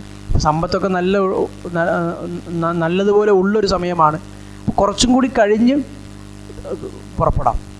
പിന്നെയും റസൂലുള്ളാഹി സ്വല്ലല്ലാഹു അലൈഹി വസല്ലം ഇങ്ങനെ ഓരോ കൽപ്പനകൾ ഞാൻ ഇങ്ങനെ കേൾക്കുന്നുണ്ട്. മുസ്ലിങ്ങളോട് തയ്യാറെടുക്കാൻ, ആ സൈന്യത്തെയും യാത്രകളൊക്കെ സജ്ജീകരിക്കാൻ പ്രവാചകൻ കൽപ്പിക്കുന്ന ഓരോ കൽപ്പന വരുന്നത് ഞാൻ കേൾക്കുന്നുണ്ട്. പിന്നെ ഒരു ദിവസം ഇങ്ങനെ കേൾക്കുന്നു, മുസ്ലിങ്ങളും റസൂലൊക്കെ തയ്യാറായി, ഇനിയിപ്പോൾ യാത്ര പുറപ്പെടാനേ ഉള്ളൂ എന്നതും കേട്ടു. അപ്പം ഞാൻ വിചാരിച്ചു നാളെ പുറപ്പെടാം. ഇപ്പം എല്ലാം എനിക്ക് വേറെ പ്രശ്നമൊന്നുമില്ലല്ലോ, എന്തായാലും എനിക്ക് പെട്ടെന്ന് ഇറങ്ങാൻ കഴിയും. പിന്നെ അടുത്ത ദിവസമായപ്പോൾ കേട്ടു റസൂലും സ്വഹാബികളും ഒക്കെ ഇറങ്ങി യാത്ര പുറപ്പെട്ടു. അവർ തബൂക്കിലേക്ക് പോയി, മദീനയിൽ നിന്ന് അവർ പുറപ്പെട്ടു. അപ്പോൾ ഞാൻ വിചാരിച്ചു പുറപ്പെട്ടതേ ഉള്ളൂ, എൻ്റെ അടുത്തൊരു ഒട്ടകമൊക്കെ നല്ല ആരോഗ്യമുള്ള നല്ല ഒട്ടകങ്ങളാണ്. അപ്പോൾ ഈ ഒട്ടകങ്ങൾ കൊണ്ട് കുറച്ച് താമസിച്ചിറങ്ങിയാലും അവരോടൊപ്പം ചെന്ന് ചേരാവുന്നതേ ഉള്ളൂ. റസൂലുള്ളാഹി സ്വല്ലല്ലാഹു അലൈഹി വസല്ലം നമ്മുടെ വലിയ സൈന്യം നിർത്തി ഒക്കെയാണല്ലോ പോവുക. അപ്പോൾ എനിക്ക് വഴിക്ക് വെച്ച് അവരോടുകൂടെ കൂടെ ചേരുന്നതിന് പ്രശ്നമൊന്നുമില്ലല്ലോ, എൻ്റെ അടുത്ത് സമ്പത്തും അതിനുള്ള യാത്രാ സാമഗ്രികളും ഒക്കെയുണ്ട്. ഇങ്ങനെ വിചാരിച്ചാണ് യഥാർത്ഥത്തിൽ അദ്ദേഹത്തിന് ആ യുദ്ധത്തിൽ പങ്കെടുക്കാൻ കഴിയും. പിന്നെ അദ്ദേഹം അറിയുന്നത് റസൂലും സ്വഹാബത്തും ഒക്കെ മദീനയിലെത്തി എന്നുള്ളതാണ്. അദ്ദേഹം ഇങ്ങനെ നാളെ എന്ന് പറഞ്ഞ് പിന്നെ അദ്ദേഹത്തിന് അത് യുദ്ധത്തിന് പുറപ്പെടാനും കഴിഞ്ഞില്ല. അവരൊക്കെ തബൂക്കിലെത്തി, യുദ്ധസ്ഥലത്ത് എത്തി എന്ന് അദ്ദേഹം പിന്നെ വാർത്ത കേൾക്കുകയും ചെയ്തു. റസൂലുള്ളാഹി സ്വല്ലല്ലാഹു അലൈഹി വസല്ലമ ഇതുപോലെ ഓരോ സ്വഹാബിമാരെ പറ്റിയും നല്ല കാഴ്ചപ്പാടും അറിവും ഉണ്ടായിരുന്ന ഒരാളായിരുന്നു. റസൂൽ അങ്ങനെ ഒരു നേതാവ് എന്ന നിലക്ക് പരിശോധിക്കുമ്പോൾ എല്ലാവരെ പറ്റിയും റസൂലുള്ളാഹി സ്വല്ലല്ലാഹു അലൈഹി വസല്ലമക്ക് കൃത്യമായ ബോധ്യമുണ്ട്. റസൂൽ അത് ചോദിക്കുകയും ചെയ്തു. ഇത്ര ആയിരക്കണക്കിന് പതിനായിരക്കണക്കിന് വരുന്ന ഒരു സൈന്യമാണെന്ന് തബൂക്കിലേക്ക് പോകുന്ന മുസ്ലിം സൈന്യം. അവരിൽപ്പെട്ട ഒരു മനുഷ്യൻ, കഅബ് ഇബ്നു മാലിക് എന്ന മനുഷ്യൻ ഇല്ല എന്നുള്ളത് ഒരു സാധാരണ ഒരാളെ സംബന്ധിച്ചിടത്തോളം, അന്ന് മറ്റ് സൈനിക രജിസ്റ്ററോ അല്ലെങ്കിൽ മറ്റെന്തെങ്കിലും തരത്തിലുള്ള സംവിധാനങ്ങളൊന്നുമില്ലല്ലോ. പക്ഷേ പ്രവാചകന് മനസ്സിലതുകൊണ്ട്. ഓരോ സ്വഹാബിയെക്കുറിച്ചും റസൂലുള്ളാഹി സ്വല്ലല്ലാഹു അലൈഹി വസല്ലമ അന്വേഷിക്കാറുണ്ട്, ചോദിക്കാറുണ്ട്. അപ്പോൾ അവിടെ എത്തിയിട്ടാണ് റസൂലുള്ളാഹി സ്വല്ലല്ലാഹു അലൈഹി വസല്ലമ തബൂക്കിലെത്തി ടെൻറ്റിലിരിക്കുമ്പോൾ ഇങ്ങനെ ഇരിക്കുമ്പോഴാണ് ചോദിക്കുന്നത്, മാ ഫഅല കഅബ്, കഅബിന് എന്ത് പറ്റി? കഅബ് ഇബ്നു മാലിക്കിനെ കാണുന്നില്ലല്ലോ. അപ്പോൾ അടുത്ത് നിന്ന് മറ്റൊരു സ്വഹാബി പറഞ്ഞു, റസൂലേ, യാ റസൂലല്ലാഹ് ഹബസഹു ബുർദ വനദറുഹു ഫി ഇത്ഫി. കഅബിനിപ്പോൾ ഈ യുദ്ധത്തിനേക്കാളും വലുത് കഅബിൻ്റെ മറ്റ് കാര്യങ്ങളായിരിക്കാം. കഅബിൻ്റെ കച്ചവടമോ അല്ലെങ്കിൽ കഅബിൻ്റെ മറ്റെന്തെങ്കിലും തരത്തിലുള്ള ഭൗതികമായ എന്തെങ്കിലും ഉള്ളത് കൊണ്ട്, വിളവെടുപ്പിൻ്റെ സമയവും ദാരിദ്ര്യത്തിൻ്റെ സമയമൊക്കെ ആണല്ലോ. അപ്പോൾ അതുകൊണ്ടാണ് കഅബ് വരാതിരുന്നത് എന്ന് മോശമാക്കി പറഞ്ഞു. ഇപ്പം മുആദ് ബിൻ ജബൽ റളിയല്ലാഹു അൻഹു പറഞ്ഞു, ആ മറ്റ് സ്വഹാബിയോട് പറഞ്ഞു, നീ എത്ര മോശമാണ് പറയുന്നത്, കഅബ് അങ്ങനെയുള്ള ഒരാളൊന്നുമല്ല. കഅബ് നേരത്തെ പറഞ്ഞതുപോലെ അഖബ ഉടമ്പടിയിലൊക്കെ പങ്കെടുത്ത പ്രമുഖനായ സ്വഹാബിയാണല്ലോ. വല്ലാഹി യാ റസൂലല്ലാഹ് മാ അലിംനാ അലൈഹി ഇല്ലാ ഖൈറൻ. കഅബ് നല്ല മനുഷ്യനാണ്, നമുക്ക് അദ്ദേഹത്തെക്കുറിച്ച് നല്ലതല്ലാതെ മറ്റൊന്നും അറിയുകയില്ല. ഈ സംഭവത്തിൽ നമുക്ക് ഒരുപാട് കാര്യങ്ങൾ മനസ്സിലാക്കാം. ഒന്ന്, നമ്മുടെ സഹോദരന്മാരെക്കുറിച്ച്, സുഹൃത്തുക്കളെക്കുറിച്ച് ആരെങ്കിലും ഇല്ലാത്ത ആരോപണങ്ങൾ ഉന്നയിക്കുകയാണ് എങ്കിൽ അതിനെ പ്രതിരോധിക്കുക എന്നതൊരു മുസ്ലിമിൻ്റെ ബാധ്യതയാണ് എന്നീ സംഭവത്തിൽ മനസ്സിലാക്കാം. അവിടെ മിണ്ടാതിരിക്കുകയല്ല, നമുക്കറിയാം, വ്യക്തമായി അറിയാമെങ്കിൽ അത് പറയണം, അയാളുടെ നിരപരാധിത്വം ബോധ്യപ്പെടുത്തണം. റസൂലുള്ളാഹി സ്വല്ലല്ലാഹു അലൈഹി വസല്ലം ഒന്നും മിണ്ടിയില്ല. കഅബ് ഇബ്നു മാലിക് റളിയല്ലാഹു അൻഹു പിന്നെയും ഈ സംഭവം ഉദ്ധരിക്കുകയാണ്. ഇങ്ങനെ റസൂലുള്ളാഹി സ്വല്ലല്ലാഹു അലൈഹി വസല്ലം തബൂക്കിലെത്തി എന്ന് അറിഞ്ഞത് മുതൽ പിന്നെ ഓരോ ദിവസം കഴിയുന്തോറും എനിക്ക് വല്ലാത്ത മനപ്രയാസം വർദ്ധിച്ചു വരികയാണ് ചെയ്യുന്നത്. കാരണം അവിടെ യുദ്ധം നടന്നാൽ, അവിടെ എന്തെങ്കിലും സംഭവിച്ചാൽ ഞാനില്ല, എനിക്കതിൽ പങ്കെടുക്കാൻ കഴിയുന്നില്ല. ഇനി അത് മാത്രമല്ല, റസൂല് എന്താണ് ചെയ്യുന്നത്, അവിടെ നിന്ന് ഓരോ ദിവസം കഴിയുന്നവരും അദ്ദേഹത്തിന് ഇങ്ങനെ മനപ്രയാസം കൂടി വന്നു.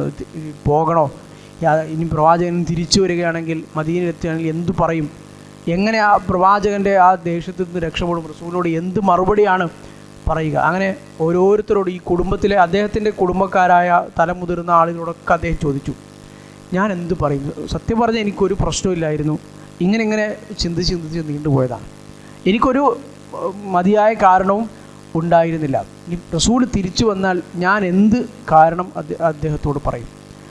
അപ്പോൾ എല്ലാവരും എന്നോട് ഉപദേശിച്ചത് എന്തെങ്കിലും കള്ളം പറഞ്ഞ് രക്ഷപ്പെടാമെന്നാണ്. നീ എന്തെങ്കിലും ഒരു ഉപായം പറഞ്ഞാൽ മതി, റസൂലിനോട് ഒരു ഒഴികഴിവ് ഉണ്ടായിരുന്നു എന്ന് പറഞ്ഞാൽ മതി. റസൂൽ അങ്ങനെ ചിക്കിച്ചകഞ്ഞ് എല്ലാ കാര്യങ്ങളൊന്നും അന്വേഷിക്കൊന്നുമില്ലല്ലോ, നിനക്ക് രക്ഷപ്പെടാൻ കഴിയും. അപ്പോൾ എല്ലാവരും, ഞാൻ ചോദിച്ച അധികം ആളുകൾ എനിക്ക് ഉപദേശം തന്നത് എന്തെങ്കിലും ഒരു കളവ് പറഞ്ഞിട്ട് ഇതിൽ നിന്ന് രക്ഷപ്പെടാം എന്നതാണ്. പക്ഷെ ഞാൻ പിന്നെ ചിന്തിച്ചപ്പോൾ എനിക്ക് മനസ്സിലായി, ഈ കളവ് പറഞ്ഞു എന്നതുകൊണ്ട് മറ്റൊരാളത്ത് നിന്ന് രക്ഷപ്പെടാൻ കഴിയുമെങ്കിലും റസൂലുള്ളാഹി സ്വല്ലല്ലാഹു അലൈഹി വസല്ലം മുമ്പിൽ നിന്ന് രക്ഷപ്പെടാൻ കഴിയില്ലല്ലോ. അപ്പോൾ അവസാനം ഞാൻ എന്ത് വന്നാലും ഇനി സത്യം മാത്രമേ പറയൂ എന്നതാണ് ഞാൻ തീരുമാനിച്ചത്. പിന്നെയും ദിവസങ്ങൾ കഴിഞ്ഞു, റസൂല് തിരിച്ചെത്തി എന്ന് മനസ്സിലായി. മദീനക്കാരൊക്കെ സ്വീകരിക്കാൻ പോയി, പള്ളിയിലെത്തി നിസ്കരിച്ചു, അവിടെ ഇരിക്കുകയാണ് എന്നും എനിക്ക് മനസ്സിലായി. 2 റക്അത്ത് നിസ്കരിക്കുകയാണല്ലോ. പിന്നെ ഈ പറഞ്ഞ പോലെ ആളുകൾ, മുനാഫിക്കുകളും മറ്റുള്ള ആളുകളൊക്കെ വന്ന് ഓരോ കാരണങ്ങൾ പറഞ്ഞ്, നേരത്തെ പറഞ്ഞ പോലെ ഒരു 80-ൽ ചില്ലാനം ഒക്കെ ആളുകൾ വന്ന് പ്രവാചകരോട് പല കാര്യങ്ങളും പറഞ്ഞ് റസൂൽ അവർക്കൊക്കെ വിട്ടുവീഴ്ച കൊടുത്ത് അവർക്ക് വേണ്ടി ഇസ്തിഗ്ഫാറൊക്കെ നടത്തി. റസൂലുള്ളാഹി സ്വല്ലല്ലാഹു അലൈഹി വസല്ലം അവർ പുറമേ എന്താണോ അതനുസരിച്ച് തന്നെ അവരോട് പെരുമാറി അവരെ പറഞ്ഞു വിട്ടു. അപ്പോഴും ചില ആളുകളൊക്കെ എന്നോട് പറഞ്ഞു, റസൂൽ അങ്ങനെ കുത്തി ചോദിക്കുന്നൊന്നുമില്ലല്ലോ, എന്താണോ ആളുകൾ കാരണം പറയുന്നത് അത് അംഗീകരിച്ച് അങ്ങനെ വിടുകയാണ്. അപ്പം നിങ്ങൾ ചെന്ന് എന്തെങ്കിലും കാരണങ്ങൾ പറഞ്ഞാൽ അത് അംഗീകരിക്കാവുന്നേ ഉള്ളൂ, നിങ്ങൾക്ക് സംസാരിക്കാനുള്ള കഴിവൊക്കെ ഉണ്ടല്ലോ. നിങ്ങൾ അങ്ങനെ സംസാര വൈഭവമൊന്നും ഇല്ലാത്ത ഒരാളൊന്നും അല്ലല്ലോ. നിങ്ങൾ പറഞ്ഞാൽ നിങ്ങൾക്ക് പിടിച്ചു നിൽക്കാനുള്ള കഴിവൊക്കെ ഉണ്ട് നിങ്ങൾ. അപ്പോൾ അദ്ദേഹം പറഞ്ഞു, അപ്പോഴും ഒരു തോന്നല്, എന്ത് ചെയ്യും, എന്തെങ്കിലും പറഞ്ഞ് ഇപ്പോൾ അങ്ങനെ രക്ഷപ്പെട്ടാലോ. അപ്പോൾ റസൂലുള്ളാഹി സ്വല്ലല്ലാഹു അലൈഹി വസല്ലം ഈ ഒഴിവ് കഴിവ് പറയുന്ന ആളുകൾക്കൊക്കെ വേണ്ടി ഇസ്തിഗ്ഫാറും കൂടി നടത്തുന്നുണ്ട്. അപ്പം ഞാൻ എന്തെങ്കിലും ചെയ്ത് ഒഴിവ് പറഞ്ഞാൽ തൊട്ടുടനെ റസൂൽ ഇസ്തിഗ്ഫാർ കൂടി നടത്തും. അപ്പോൾ ആ ഇസ്തിഗ്ഫാറിൽ ഇതങ്ങ് ഇല്ലാതായി പോകുമല്ലോ ആ പാപം. അങ്ങനെയൊക്കെ വരെ അദ്ദേഹം ചിന്തിച്ചു. നമ്മളൊക്കെ പണ്ടും സ്കൂളിലായാലും അല്ലെങ്കിൽ നമ്മുടെ ഉപ്പയുടെ ഉമ്മയുടെ അടുത്തായാലും എന്തെങ്കിലും കുരുത്തക്കേട് ചെയ്ത് വികൃതി കാണിച്ച് ചെന്നാൽ നമ്മളൊക്കെ ആലോചിക്കുന്ന പോലുള്ള സാധ്യതകൾ റസൂലിൻ്റെ മുമ്പിൽ അദ്ദേഹം ആലോചിച്ചു. എന്ത് ചെയ്യും, എന്തെങ്കിലും കള്ളം പറഞ്ഞ് രക്ഷപ്പെടാം, കള്ളം പറഞ്ഞ് റസൂൽ ഇസ്തിഗ്ഫാർ നടത്തുമ്പോൾ പടച്ചോനത് പുറത്തു തരുമല്ലോ, അങ്ങനെയൊക്കെ അദ്ദേഹം ഇങ്ങനെ ആലോചിച്ചു. കാരണം അത്ര വലിയ ബേജാറാണ് അദ്ദേഹം ഉള്ളത്. പിന്നെ അദ്ദേഹം തീരുമാനിച്ചു, കള്ളം പറഞ്ഞതുകൊണ്ട് എനിക്ക് പിടിച്ചിരിക്കാൻ കഴിയില്ല, കാരണം അപ്പോൾ നാളെ പടച്ചവൻ്റെ മുമ്പിൽ എത്തണം, അള്ളാഹുവിൻ്റെ റസൂലാണ് മുമ്പിലുള്ളത്. കള്ളം പറഞ്ഞു എന്നതുകൊണ്ട് ഇപ്പോൾ പ്രവാചകൻ്റെ മുമ്പിൽ ഒരു ചിലപ്പോൾ ഒന്ന് രക്ഷപ്പെട്ടെന്ന് വന്നാലും റസൂലൊക്കെ പുറത്തു തന്നെന്ന് പറഞ്ഞാലും ആത്യന്തികമായി അതൊരിക്കലും അത് പിടിക്കപ്പെടാതെ അങ്ങനെ തന്നെ പോവുകയില്ല, അതൊരിക്കലും പിടിക്കപ്പെടുക തന്നെ ചെയ്യുമല്ലോ എന്ന് അദ്ദേഹം തീരുമാനിച്ചു. എന്ത് വന്നാലും അത് നേരിടുക എന്ന ഉദ്ദേശത്തിൽ തന്നെ അദ്ദേഹം പോയി. റസൂലുള്ളാഹി സ്വല്ലല്ലാഹു അലൈഹി വസല്ലം നിസ്കരിച്ച് അങ്ങനെ ഇരിക്കുകയാണ്. ആളുകളൊക്കെ വന്നും പോയിരുന്നു. കുറേ കഴിഞ്ഞു ഇങ്ങനെ ആളുകളൊക്കെ അവിടെ മുനാഫിക്കുകളും ആദ്യത്തെ ആ ടീമൊക്കെ വന്ന് ഒഴിഞ്ഞപ്പോൾ ഇദ്ദേഹം പതുക്കെ റസൂലുള്ളാഹി സ്വല്ലല്ലാഹു അലൈഹി വസല്ലം മുമ്പിലേക്ക് ചെന്നു. റസൂലുള്ളാഹി സ്വല്ലല്ലാഹു അലൈഹി വസല്ലം പറഞ്ഞു, താൽ കാബ വരൂ, ഇവിടെ വരൂ എന്ന് പറഞ്ഞു. എന്നിട്ട് ഞാൻ അടുത്തിരുന്നു. മാ ഖല്ലഫക്, എന്താ നീ യുദ്ധത്തിന് വരാത്തത്, പിന്തിരിഞ്ഞത് എന്തുകൊണ്ടാണ്? അലം തക്കുൻ ഖദീബ്തഅത ദഹറക്, എന്താ നിനക്ക് വാഹനമൊന്നും ഇല്ലായിരുന്നോ? ഒട്ടകമോ അല്ലെ എന്താണ് വാഹനത്തിനുള്ള ആ മൃഗം അത് നീ വാങ്ങാത്തത് കൊണ്ടാണ്? എന്താണ് നിൻ്റെ കാരണം എന്തായിരുന്നു? അപ്പോൾ അദ്ദേഹം റസൂലുള്ളാഹി സ്വല്ലല്ലാഹു അലൈഹി വസല്ലം പറഞ്ഞു, ഇന്നി വല്ലാഹി ലൗ ജലസ്തു ഇൻദ ഗൈരിക മിൻ അഹ്ലി ദുനിയ, അള്ളാഹുവാണ് സത്യം റസൂലെ, നിങ്ങളല്ലാതെ വേറൊരു ദുനിയാവിൻ്റെ ഏതെങ്കിലും ഒരു ആളുകളുടെ മുമ്പിലാണ് ഞാൻ ഇപ്പോൾ ഇരിക്കുന്നത് എങ്കിൽ ലറഅയ്തു അൻ സഅഖ്റുജു മിൻ സഖതിഹി ബിഗദ്രിൻ, എന്തെങ്കിലും ഉപായം പറഞ്ഞ് എന്തെങ്കിലും കുതന്ത്രം കാണിച്ച് അയാളുടെ മുമ്പിൽ നിന്ന് രക്ഷപ്പെടാൻ ഞാൻ ഉറപ്പായിട്ടും പടച്ചവനാണ്, എനിക്കത് കഴിയും, എനിക്കത് ബോധ്യമുണ്ട്. വലഖദ് ഉഅതീതു ജദലൻ, എനിക്ക് അതിനുള്ള സംസാരത്തിനുള്ള കഴിവൊക്കെയുണ്ട് എന്ന് പ്രവാചകരെ എനിക്കറിയാം. പക്ഷേ അള്ളാഹുവിൻ്റെ റസൂലിൻ്റെ മുമ്പിൽ, താങ്കളുടെ മുമ്പിലാണല്ലോ ഞാൻ ഇരിക്കുന്നത്, താങ്കളുടെ മുമ്പിൽ ഒരുപക്ഷെ നിങ്ങളെ തൃപ്തിപ്പെടുത്താൻ വേണ്ടി ഇന്ന് ഞാനെന്തെങ്കിലും കള്ളം പറയുകയാണ് എങ്കിൽ പടച്ചവൻ്റെ മുമ്പിൽ അതെനിക്ക് മറച്ചു വെക്കാനോ അല്ലെങ്കിൽ അള്ളാഹുവിൻ്റെ തൃപ്തി നേടിയെടുക്കാനോ എനിക്ക് കഴിയില്ലല്ലോ. അള്ളാഹു അതിൻ്റെ പേരിൽ എന്നെ പിടികൂടുകയും എന്നോട് പടച്ചവന് വെറുപ്പുണ്ടാകുകയാണല്ലോ ഉണ്ടാകുന്നത്. അതുകൊണ്ട് സത്യമായി പറയാൻ തന്നെയാണ് ഞാൻ ഉദ്ദേശിക്കുന്നത്, അതിൽ താങ്കൾക്ക് വേദന ഉണ്ടാവുകയും ചെയ്യും. സത്യമായി ഞാൻ പറഞ്ഞാൽ സ്വാഭാവികമായും തജിദു അലയ്യ ഫീഹി, പ്രവാചകരെ അങ്ങേക്ക് എന്നോട് വെറുപ്പ് അല്ലെങ്കിൽ ഒരു വേദന തോന്നുകയും ചെയ്യും. പക്ഷേ ഇന്നീല അർജു ഫിഹി ആഫു അല്ലാഹ്, താങ്കൾക്ക് എന്നോട് വേദനയും നീരസവും ഒക്കെ തോന്നിയാലും അള്ളാഹുവിൻ്റെ മുമ്പിൽ അള്ളാഹുവിൻ്റെ വിട്ടുവീഴ്ചയും അള്ളാഹുവിൻ്റെ ആഫുവുമാണ് ഞാനിവിടെ പ്രതീക്ഷിക്കുന്നത്. അത് ആ അദ്ദേഹത്തിനുണ്ടായ ചിന്ത, റസൂലുള്ളാഹി സ്വല്ലല്ലാഹു അലൈഹി വസല്ലം സ്വഹാബിമാരുണ്ടായ ചിന്ത വളരെ വലിയൊരു ചിന്തയാണ്. എത്ര വലിയ ആളുടെ മുമ്പിലും അള്ളാഹുവിൻ്റെ റസൂലിൻ്റെ മുമ്പിൽ ഒരു പക്ഷേ അദ്ദേഹം കളവ് പറഞ്ഞു, ബാക്കിയുള്ള മുനാഫിക്കുകളൊക്കെ പോലെ പ്രവാചകന് തൃപ്തിയായി അള്ളാഹുവിൻ്റെ റസൂൽ ഇസ്തിഗ്ഫാർ നടത്തി തിരിച്ചു വിട്ടേക്കാം. ഒരു പക്ഷേ സാധ്യതയുണ്ടല്ലോ, അള്ളാഹു വഹിയ അവതരിപ്പിച്ചു കൊടുക്കാതിരുന്നേക്കാം ഇദ്ദേഹത്തിൻ്റെ യഥാർത്ഥ ഉള്ളുകളിൽ എന്താണത്. പക്ഷേ അള്ളാഹുവിൻ്റെ മുമ്പിൽ അദ്ദേഹം പറയുന്ന വാചകങ്ങൾ ഇതാണ്, ഇന്നീല അർജു ഫിഹി ആഫു അല്ലാഹ്, അള്ളാഹുവിൻ്റെ ആഫു, അള്ളാഹുവിൻ്റെ വിട്ടുവീഴ്ച എനിക്ക് കിട്ടാതെ പോകും, ഞാൻ അതാണ് പ്രതീക്ഷിക്കുന്നത്, അതെനിക്ക് കിട്ടണം. നിങ്ങളുടെ മുമ്പിൽ ഒരു പക്ഷേ ഈ ലോകത്ത് നിങ്ങളെ തൃപ്തിപ്പെടുത്തിയാലും പടച്ചവൻ്റെ മുമ്പിൽ എനിക്കത് കഴിയുകയില്ലല്ലോ എന്ന് പറഞ്ഞു. വല്ലാഹി മാ കുന്തു ഖത്തു അഖ്വ വല ഐസറ മിന്നി ഹീന തഖല്ലഫ്തു അൻക, ഈ യുദ്ധത്തിൽ പങ്കെടുക്കുമ്പോൾ എൻ്റെ ജീവിതത്തിൽ എനിക്ക് ഏറ്റവും സുഖകരമായ, എനിക്ക് ഏറ്റവും അനുകൂല സാഹചര്യങ്ങളുള്ള ഒരു സമയത്തായിരുന്നു ഞാൻ ഇന്ന് പിന്തിരിയുന്നത്. എനിക്കൊരു പ്രശ്നവും ഇല്ലായിരുന്നു, എനിക്ക് യുദ്ധത്തിൽ പുറപ്പെടുന്നതിന് മതിയായ ഒരു കാരണവും ഇല്ലായിരുന്നു എന്ന് പറഞ്ഞു. അപ്പോൾ റസൂലുള്ളാഹി സ്വല്ലല്ലാഹു അലൈഹി വസല്ലം പറഞ്ഞു, അമ്മ ഹാദാ ഫഖദ് സദഖ, ഇദ്ദേഹം സത്യം പറഞ്ഞിരിക്കുന്നു. റസൂലുള്ളാഹി സ്വല്ലല്ലാഹു അലൈഹി വസല്ലമക്ക് ഈ ഒരു വാചകത്തിൽ നമുക്ക് മനസ്സിലാക്കാൻ കഴിയും, പ്രവാചകന് അറിയാം ബാക്കിയുള്ള ആളുകൾ കളവാണ് പറഞ്ഞത്. ഇയാൾ കാബ് സത്യം പറഞ്ഞിരിക്കുന്നു. ഫഖും ഹത്താ യഖ്ദി അല്ലാഹു ഫീക, ഇയാൾ സത്യം പറഞ്ഞിരിക്കുന്നു, കാബെ നീ എണീറ്റോ, അള്ളാഹു നിൻ്റെ വിഷയത്തിലൊരു തീരുമാനം പറയുന്നത് വരെ ഇനി വേറൊന്നും ഇനി സംസാരിക്കലില്ല, ഇനി ഞാൻ തീരുമാനമെടുക്കുന്നില്ല, അള്ളാഹു നിൻ്റെ വിഷയത്തിൽ തീരുമാനമെടുക്കട്ടെ എന്ന് പറഞ്ഞു. അപ്പോൾ ഞാൻ എഴുന്നേറ്റ് പോന്നു. അപ്പോൾ എൻ്റെ പുറകെ എൻ്റെ ഗോത്രക്കാരായ ബനൂ സലമ ഗോത്രക്കാരെ കുറേ ആളുകൾ ഇത് കണ്ടു നിൽക്കുന്നുണ്ട്. കാരണം അവരുടെ ഗോത്രത്തിലെ അറിയപ്പെട്ട ഒരു നേതൃസ്ഥാനത്തിരിക്കുന്ന നല്ല സംസാര വൈഭവമൊക്കെയുള്ള അറിയപ്പെട്ട തലമുതിർന്നൊരു സ്വഹാബി കഅബ് ഇബ്നു മാലിക്. അപ്പോൾ ഇങ്ങനെ പ്രവാചകന് മുമ്പിൽ വെച്ച് മറ്റുള്ള സ്വഹാബിമാരൊക്കെ നോക്കുമ്പോൾ പള്ളിയിൽ വെച്ച് ഇങ്ങനെ പരസ്യമായ ഒരു കുറ്റസമ്മതം നടത്തിയപ്പോൾ ഈ ബനൂ സലമയിൽ അദ്ദേഹത്തിൻ്റെ ഗോത്രക്കാരായ ആളുകൾക്ക് അത് കണ്ടു നിൽക്കാൻ കഴിഞ്ഞില്ല. അവരൊക്കെ കൂടി ഇദ്ദേഹം തിരിച്ചു പള്ളിയിൽ നിന്ന് പുറത്തേക്ക് ഇറങ്ങാൻ പോയപ്പോൾ അവരൊക്കെ കൂടി അദ്ദേഹത്തിന് പിറകെ ചെന്ന് പറഞ്ഞു, കാബെ നീ നിൻ്റെ ജീവിതത്തിൽ മറ്റേതെങ്കിലും വലിയ തിന്മയോ ഇതൊന്നും ചെയ്തതായിട്ട് നമുക്കറിയില്ല. മുൻപേ നീ ഏറ്റവും നല്ല ഒരു മുസ്ലിമാണ്, നല്ല തിന്മകളൊന്നും ചെയ്യാത്തൊരു മനുഷ്യനാണ്. നിനക്ക് റസൂലുള്ളാഹി സ്വല്ലല്ലാഹു അലൈഹി വസല്ലമയോട് മറ്റുള്ള ആളുകൾ പറയുന്നത് പോലെ എന്തെങ്കിലും ഒന്ന് പറഞ്ഞാൽ പോരെ. അപ്പോൾ വരെ അദ്ദേഹത്തോട് അദ്ദേഹത്തിൻ്റെ ഗോത്രക്കാർ ചില ആളുകൾ പറഞ്ഞു എന്നാണ്. എന്നിട്ട് അവരപ്പോൾ കൂടി ഓർമ്മിപ്പിച്ചു, റസൂൽ എല്ലാവർക്കും വേണ്ടി ഇസ്തിഗ്ഫാർ നടത്തുന്നുണ്ടല്ലോ. അപ്പോൾ നിൻ്റെ ഈ പറഞ്ഞ ഈ ഒരു കളവ്, അതൊരു ചെറിയൊരു ഒഴിവ് കഴിവ് പറയുന്നത് റസൂലിൻ്റെ ഇസ്തിഗ്ഫാർ കിട്ടുന്നതോടുകൂടിയും നിനക്ക് പുറത്ത് കിട്ടുകയും ചെയ്യുമല്ലോ. അപ്പോൾ അദ്ദേഹം പറയുകയാണ്, അവരിങ്ങനെ എന്നോട് ഇത് പറഞ്ഞുകൊണ്ടേയിരുന്നു, കാബെ പോയി പറഞ്ഞത് അത് എനിക്ക് മതിയായ കാരണം ഉണ്ടായിരുന്നു, എന്തെങ്കിലും ഒരു കാരണം പറഞ്ഞാൽ പോരായിരുന്നു, ഇങ്ങനെ പരസ്യമായി കുറ്റസമ്മതം നടത്തി റസൂലിൻ്റെ ഇന്ന് ഈ വാക്കുകൾ കേൾക്കണം. അപ്പോൾ അദ്ദേഹം പറയാണ്, ഞാൻ അപ്പോൾ പോലും പിന്നെയും ചിന്തിച്ചു ഇനി തിരിച്ച് എന്ന് പ്രവാചകനോട് അങ്ങനെയൊന്നും ആയിരുന്നില്ല എന്ന് പറയണോ എന്ന് അപ്പോൾ പോലും അദ്ദേഹം ആലോചിക്ക് പോകുമാറ് ഈ ആളുകളൊക്കെ അദ്ദേഹത്തിൻ്റെ ഗോത്രക്കാരാണ്, അത് ഗോത്രത്തിന് വലിയൊരു നാണക്കിലുണ്ടാക്കുന്നൊരു വിഷയം കൂടിയാണ് എന്ന് അദ്ദേഹം തന്നെ വിചാരിച്ചു പോയി എന്ന് കാണാൻ കഴിയും. അപ്പോൾ അദ്ദേഹം വീണ്ടും തിരിച്ചു ചോദിച്ചു, എന്നെപ്പോലെ വേറെ ആരെങ്കിലും ഇതുപോലെ വന്നിട്ടുണ്ടോ, ഇതേ സമാന അവസ്ഥയുള്ള ആളുകൾ? അപ്പോഴാണ് രണ്ടാളുകൾ കൂടി സമാനമായ അവസ്ഥയിലൂടെ കടന്നു പോയതായി ആളുകൾ അദ്ദേഹത്തോട് പറയുന്നത്. നമ്മൾ നേരത്തെ പറഞ്ഞ മൊറാറത്ത് ബിനു റബിയ, അതുപോലെ തന്നെ ഹിലാൽ ബിനു ഉമയ്യ എന്നീ രണ്ടാളുകൾ. ഈ രണ്ട് സ്വഹാബിമാരും ബദറിൽ പങ്കെടുത്ത ബദരീങ്ങളായ സ്വഹാബിമാരാണ്. ബദരീങ്ങളായ സ്വഹാബിമാരാണ് ഈ രണ്ട്, കാബിറുല്ലു അല്ലാത്ത ഈ രണ്ട് സ്വഹാബിമാരായ ആളുകൾ. അങ്ങനെ പിന്നെ ദിവസങ്ങൾ കടന്നുപോയി. റസൂലുള്ളാഹി സ്വല്ലല്ലാഹു അലൈഹി വസല്ലമ ഈ മൂന്നാളുകളോടും സംസാരിക്കുന്നത് സ്വഹാബിമാരോട് വിലക്കി. ഒരാളും ഈ മൂന്നാളോട് സംസാരിക്കാൻ പാടില്ല, സലാം പറയാനും മണക്കാൻ പാടില്ല.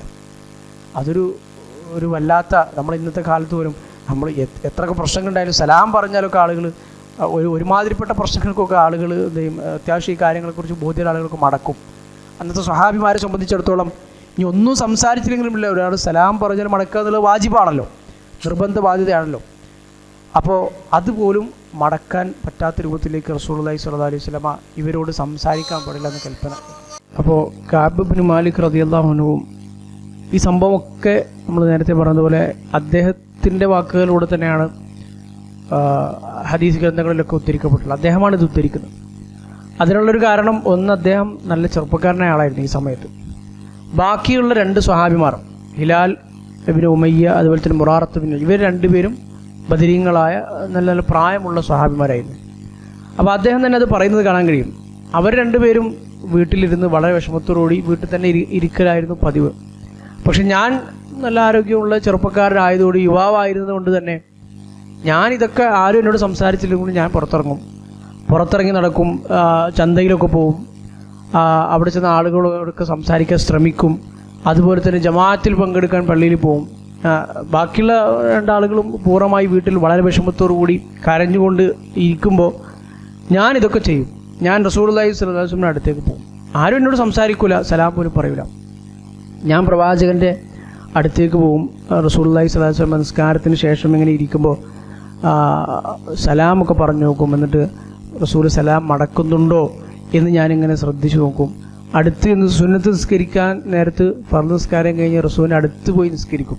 എന്നെ നിസ്കരിച്ച് കൈകെട്ടി റസൂൽ എങ്ങാനും എന്നെ ശ്രദ്ധിക്കുന്നുണ്ടോ എന്ന് ഞാൻ നോക്കും. അപ്പോൾ ഞാൻ നിസ്കരിക്കാൻ തുടങ്ങുമ്പോൾ റസൂലുള്ളാഹി സ്വല്ലല്ലാഹു അലൈഹി വസല്ലമ എന്നെ നോക്കും. അത് എനിക്ക് അറിയാൻ പറ്റും. അപ്പം ഞാൻ ചെറുതായിട്ട് അങ്ങോട്ട് നോക്കാൻ പ്രവാചകൻ്റെ മുഖം കിട്ടുന്നില്ല, റസൂല് നോക്കുകയോ പരിഗണിക്കുകയോ ചെയ്യുന്നില്ല. അത് കിട്ടാൻ വേണ്ടി ഞാൻ അങ്ങോട്ടേക്ക് എൻ്റെ കണ്ണ് പോയാൽ റസൂലുടെ മുഖം തിരിച്ചു കളയും.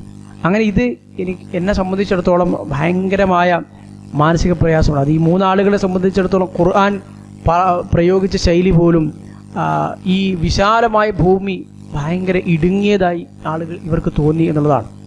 അദ്ദേഹം ഉദ്ധരിക്കുന്ന ഹദീസിൽ നമുക്ക് കാണാൻ കഴിയും, ഈ എനിക്ക് സുപരിചിതമായ ഭൂമിയിൽ സുപരിചിതമായ ആളുകൾക്കിടയിൽ എവിടെ നിന്നോ വന്നകപ്പെട്ടൊരു മനുഷ്യനെ പോലും എനിക്ക് എന്നെക്കുറിച്ച് തോന്നി. ആരും മിണ്ടുന്നില്ല, ആരും സംസാരിക്കുന്നില്ല, ഒരു ഇടപാടുമില്ല, സംസാരങ്ങളില്ല. റസൂലുള്ളാഹി സ്വല്ലല്ലാഹു അലൈഹി വസല്ലം പോലും ഒരു നോട്ടം കൊണ്ടുപോലും പരിഗണിക്കുകയോ ഒന്നും ചെയ്യുന്നില്ല. ഇങ്ങനെ ദിവസങ്ങൾ കടന്നുപോയി. അങ്ങനെ ഒരു ദിവസം എൻ്റെ വീടിനെ അടുത്ത് അബൂ ഖതാദ റളിയല്ലാഹു അൻഹുവിൻ്റെ വീട്, അദ്ദേഹത്തിൻ്റെ വീട്, അദ്ദേഹം ഈ കഅബ് ഇബ്നു മാലിക് റളിയല്ലാഹു അൻഹുവിൻ്റെ ബന്ധു കൂടിയാണ്.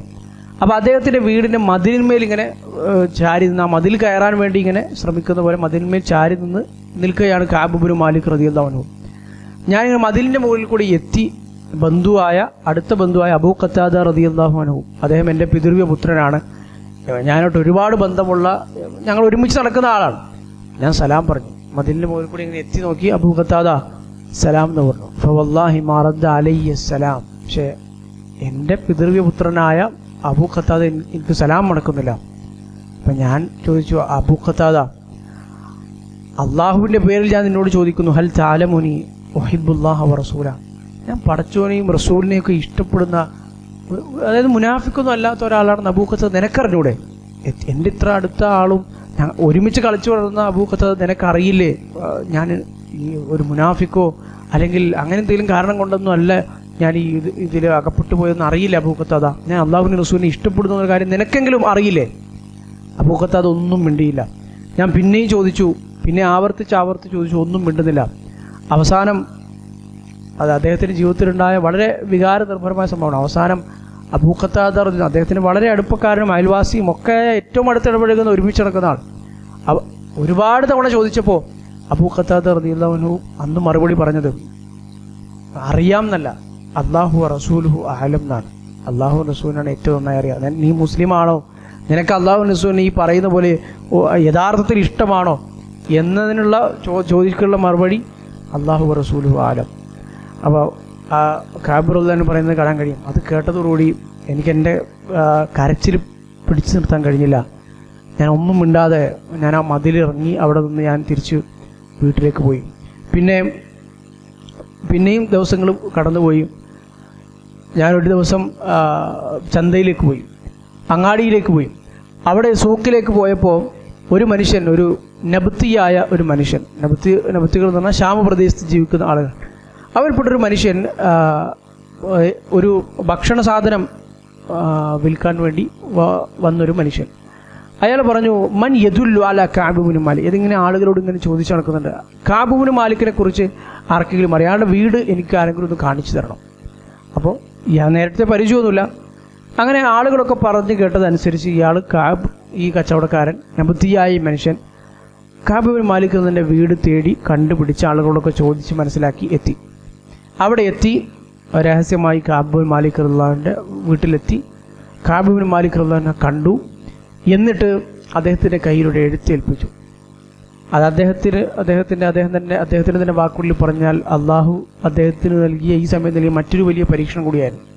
അദ്ദേഹം പറഞ്ഞു, ഞാൻ ഷാമിലെ ഗസ്സാൻ രാജാവിൻ്റെ ഒരു ദൂതുമായാണ്, ഒരു എഴുത്തുമായാണ് ഞാൻ നിങ്ങളുടെ അടുത്തേക്ക് വരുന്നത്. ഇത് രാജാവ് നിങ്ങൾക്ക് തരാൻ വേണ്ടി ഏൽപ്പിച്ചതാണ്.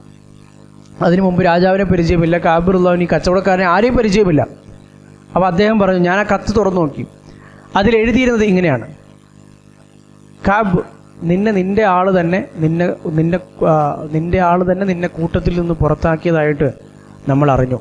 പക്ഷെ ഒരിക്കലും വലം യജാലക്കല്ലാഹു ബിദാരി ഹവാനിൻ വല മദിയ, അള്ളാഹു നിന്നെ, അള്ളാഹു തന്നെ അവരെല്ലാവരും ഉപയോഗിക്കുന്ന വാക്കാണല്ലോ ദൈവം എന്നുള്ള അർത്ഥത്തിൽ, ദൈവം നിന്നെ ഉപേക്ഷിച്ചതായോ അല്ലെങ്കിൽ നിന്നെ അപമാനപ്പെടുത്തിയതായിട്ടോ നീ കരുതേണ്ട ആവശ്യമൊന്നുമില്ല. ഫൽ ഹഖ് ബിനാ നുവാസിക്, ഇങ്ങോട്ട് വന്നാൽ മതി. ഗസ്സാൻ രാജാവാണ് ഇത് എഴുതുന്നത്, ഇങ്ങോട്ട് വന്നാൽ മതി. ബാക്കി കാര്യങ്ങളൊക്കെ നമുക്ക് ഇവിടെ വെച്ച്, നിനക്കുള്ളതൊക്കെ ഇവിടെ തയ്യാറാക്കി വെച്ചിട്ടുണ്ട്, ഇവിടെ എല്ലാം നമ്മൾ ശരിയാക്കി തരാം.